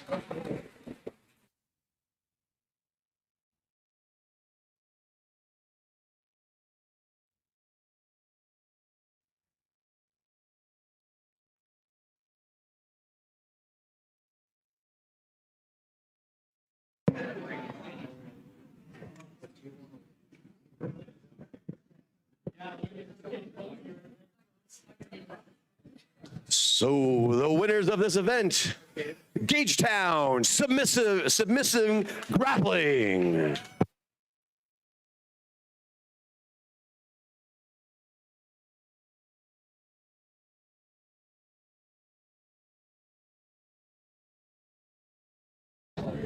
What a dominant performance from the Gagetown submission team. Man, they cleared house pretty quick tonight, to be honest. Yeah. That was great. You know, as impressive as Dave Shepard was, can we talk about Eric McDonald with that beautiful triangle? Eric McDonald as a blue belt submitting Ken Beaton. That was not something I would have put in my Yeah, with not on my bingo card. not on my bingo card tonight. That is for sure. Man, what a great showing, a great team. I kind of feel bad for the Gagetown guys who drove all the way out here to watch, but you gotta be happy for your team though. Like when you have one guy that can clear house like that, it takes so much pressure off the athletes. Facing Halifax, Brazilian Jiu Jitsu in November for the championship. the face-off between Joel Picard, the captain of the society, versus the entire Gagetown submission grappling team. What a match this will be, folks. All right, and after this face-off and this photo op, what a great matchup we're gonna see. Oh wow, the Gagetown team versus the Society 5.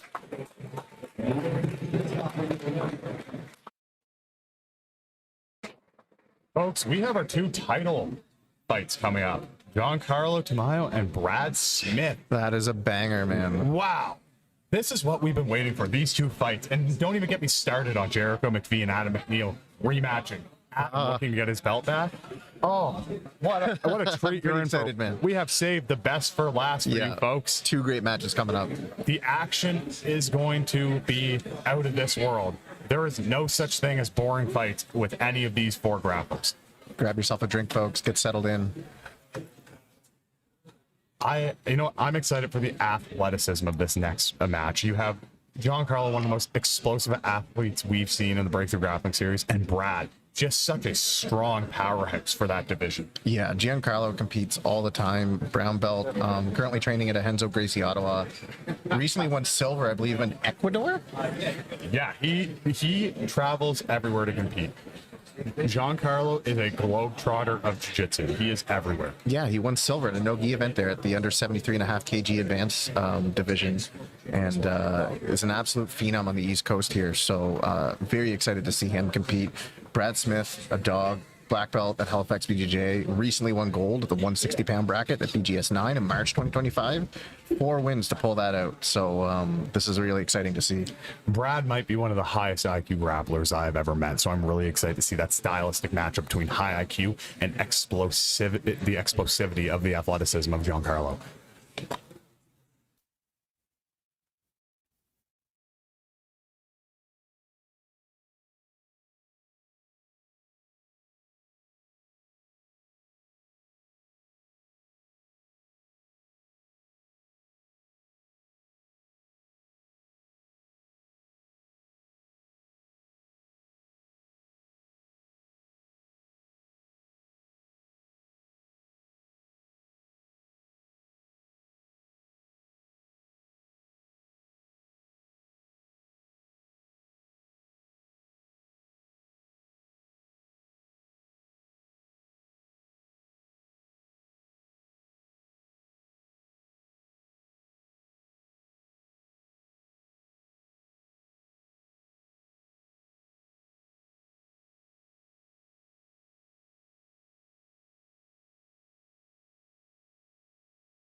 This is the main event brought to you by Jack Cameron Mortgage Broker.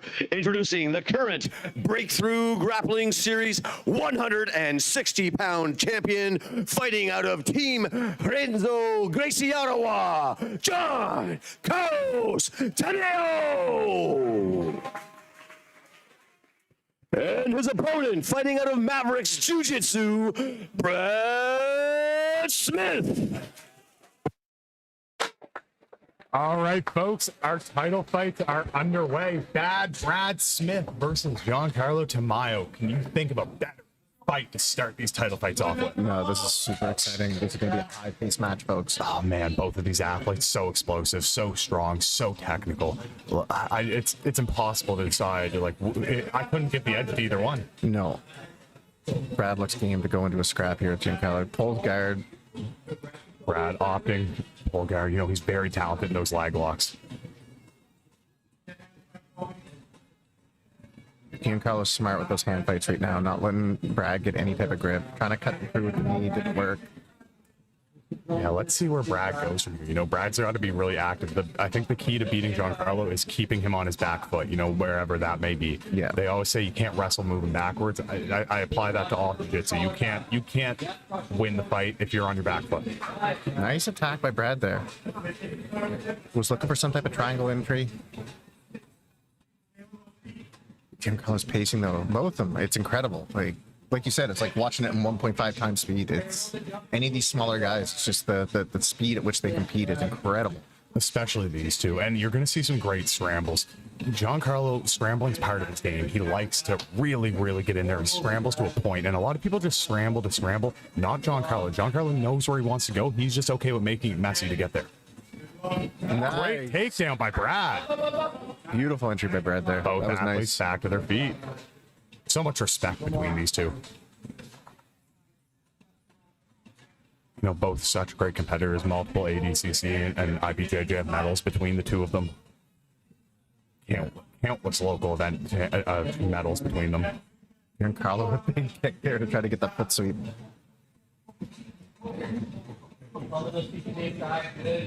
He's got Brad flat, got that knee inside. I like this position personally. I like being able to get there and put weight on people. I'd like to see Giancarlo maybe he might be looking back for a leg. Yeah, Giancarlo does have really talented, does have some really great leg locks, and so does Brad. So it's going to be interesting if they shoot out there, who really gets that edge. Oh, Giancarlo's locking up maybe a Dars here. Hard. Brad has that knee on the inside, but doesn't seem to be doing he's much. Lost it. Brad Giancarlo has this on tight. Brad needs to make some space here. Get to his knee. Great job framing on the hips to make space. Looking to wrestle up here. Brad can wrestle up here. Giancarlo's so strong in this position, man. Nice circle to the back. Nice. Gets a hook in already. Now, if you're Brad, you're hoping to shrug him off, maybe get him to fall on his back there. Yeah. Brad needs to kind of come up to his knees here. Does Giancarlo have that foot over the body yet? No, it doesn't look like it. No. You know, Giancarlo is in a good position with 7 minutes left, right? Like, this isn't a bad place to be tiring him out. He can cook here. He doesn't have to rush. I know he likes to get to these places fast, but he doesn't need to. He's doing a great job of not letting the hooks in, though. He's defending well, able to shrug him off. Oh, Giancarlo's on the arm, though. Oh, nice job. Great job by Brad to get to that submission attempt by Giancarlo. And this is a good place for Brad to be. He has some really great passing. He spent some time down in B team and kind of learned how to camp down there and really brought it back to Halifax for the team. Very high IQ guard passer. Brad trying to high step out of that guard. Cut around. Oh, nice sweep. Nice into a leg lock attempt. Now, this is kind of Brad's like bread and butter, though. He really does like leg locking, so let's see how he counters. Oh, there's a good heel hook attempt by Giancarlo. Giancarlo might have the heel exposure here. And where is Brad going? Our view is a little bit obstructed, folks, but Giancarlo gets beautiful the heel commission by Giancarlo. And still, Giancarlo Tamayo. A beautiful leg lock attack or leg lock. A great match by these two athletes. And Giancarlo remains the 160-pound champion of the Breakthrough Grappling Series. Great match. Turning over the announcer for the official decision. And your winner by submission, Giancarlo Tamayo.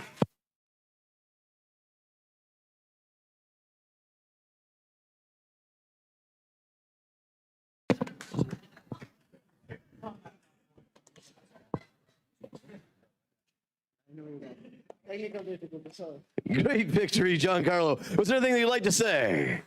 I would like to say I wanted to thank everyone for being here. I miss the East Coast so much. Everyone here is family, friends, opponents. Give it out to Brad. He's the best in the area. Honestly, was expecting a tough match, and respect for him and respect for all his teammates to help him get ready. I want to say hi to all my teammates in Ontario that were helping me to get here. Thanks to Stand Alone for helping me get here financially. And the only thing I would like to ask for the next title defense is to do it in Fredericton. It's my hometown here. I'm from Peru, but Atlantic Canada is my home. So hopefully next time we can fight it there. Congratulations, Giancarlo. Giancarlo Tamayo. And Giancarlo shows why he is the champion. What a great performance by him. Him and Brad Smith, man, what two great athletes. But Giancarlo, he earned the victory tonight, and he showed why he is the 160-pound champion of the Breakthrough Grappling Series.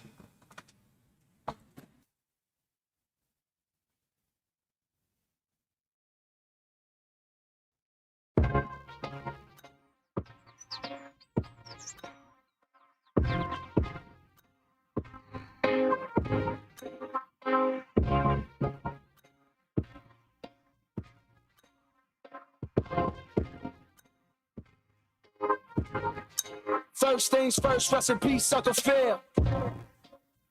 For real, you the only father that I ever knew. I get my pregnant, I'ma be a better you. Prophecies that I made way back in the field.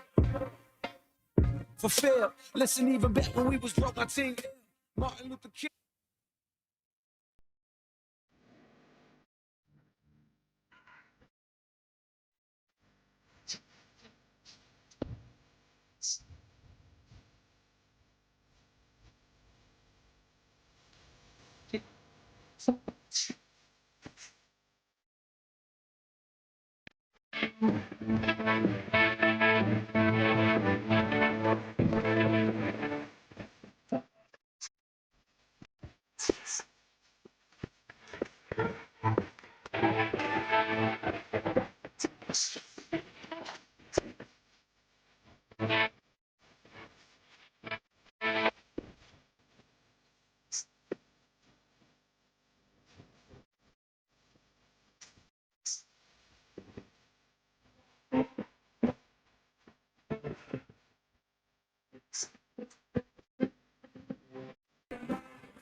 This is the main event, brought to you by Durable Grappler, introducing the current Breakthrough Grappling Series 180-pound champion, fighting from Breakthrough Brazilian Jiu Jitsu, Jerico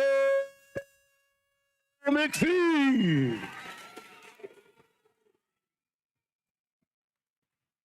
And his opponent, fighting out of Sprawl or Brawl, Mixed Martial Arts, Adam McNeil. All right, folks, your main event of the evening. Adam McNeil versus the champion, Jerico MacPhee. The rematch. As you might remember, Jericho won the belt from Adam McNeil. He wants it back. This is going to be intense, folks. Both of these guys, such high IQs and such aggressive. Adam globetrotting, getting better at jiu-jitsu by the day, making advancements to his game. But Jericho, just such an aggressive athlete, such a high IQ guy. Also globetrotting, spends time in Thailand at Bang Tao, he spent time at Syndicate, long time at TriStar, and he coaches so much that he has so much knowledge built up. Incredible athlete, man. We're in the East Coast Fight Store gear right now. Both of these athletes. I don't know about you, Alex. I have butterflies in my stomach for this one. I knew you would.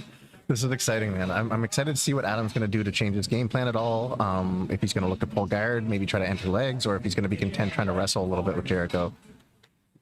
You know, Adam's very... Oh, great. Oh.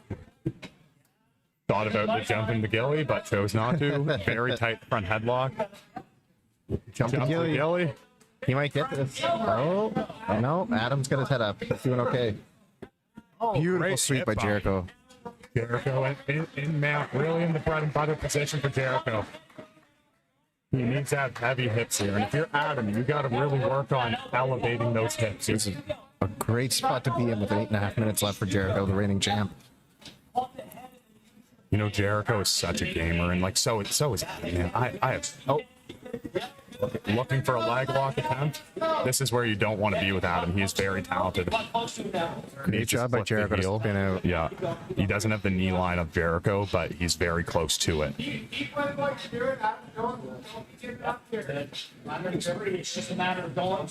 Yeah, you can't get sucked back into these leg lock attempts, and that's what Adam wants. He likes keeping it tight, keeping the legs really bunched up to him in these seated positions where he doesn't have the knee line. I've personal experience kind of bending those off, and he's persistent. Yeah, he's going to jump on these the first chance he gets, and if he can stay glued to them, he will. Jericho doing a great job of trying to avoid the leg entanglement, though. It looks like he's out. If you're Jericho, you want to stay in these passing positions, hips back, camp over them. Yeah, you don't want to be in this position. Jericho again with a good escape. You know, Jericho is very good at countering leg locks. His brother Justice Copeland is an amazing leg locker in his own right. Adam is consistent with that, though. Yeah, Adam, that's his bread and butter, right? Jericho, another guillotine attempt. Jericho crunching. Adam doesn't seem too worried at the moment. No, doesn't seem too bothered. No. I don't know if he's got his hands connected or not. It's hard to see from this angle. Yeah, you can't really tell. Doesn't look comfortable for Adam. No, Adam looking to... Oh, grimacing, but he got his head out. Yeah. You know, Jericho just throwing these sub attempts on. He's persistent with them. Which looks good in the judge's eyes if it goes that way. Yeah, for sure. Great job by Adam keeping some pressure on here from Jericho. Keeping heavy on that top leg. Oh, Mike could have had an arm here. Jericho has to be careful.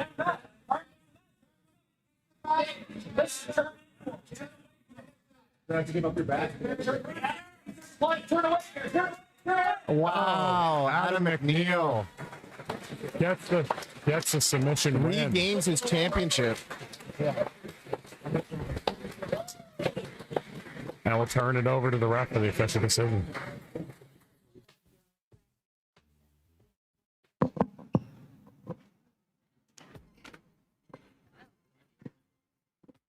And the winner by submission and new 180-pound champion, Adam McNeil.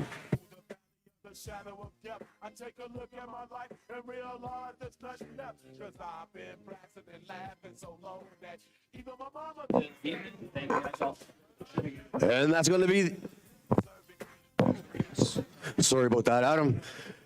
Is there anything you'd like to say to the people? All right. First, I got a lot of people to thank. Firstly, big thanks to my amazing girlfriend Lydia for coming to support me.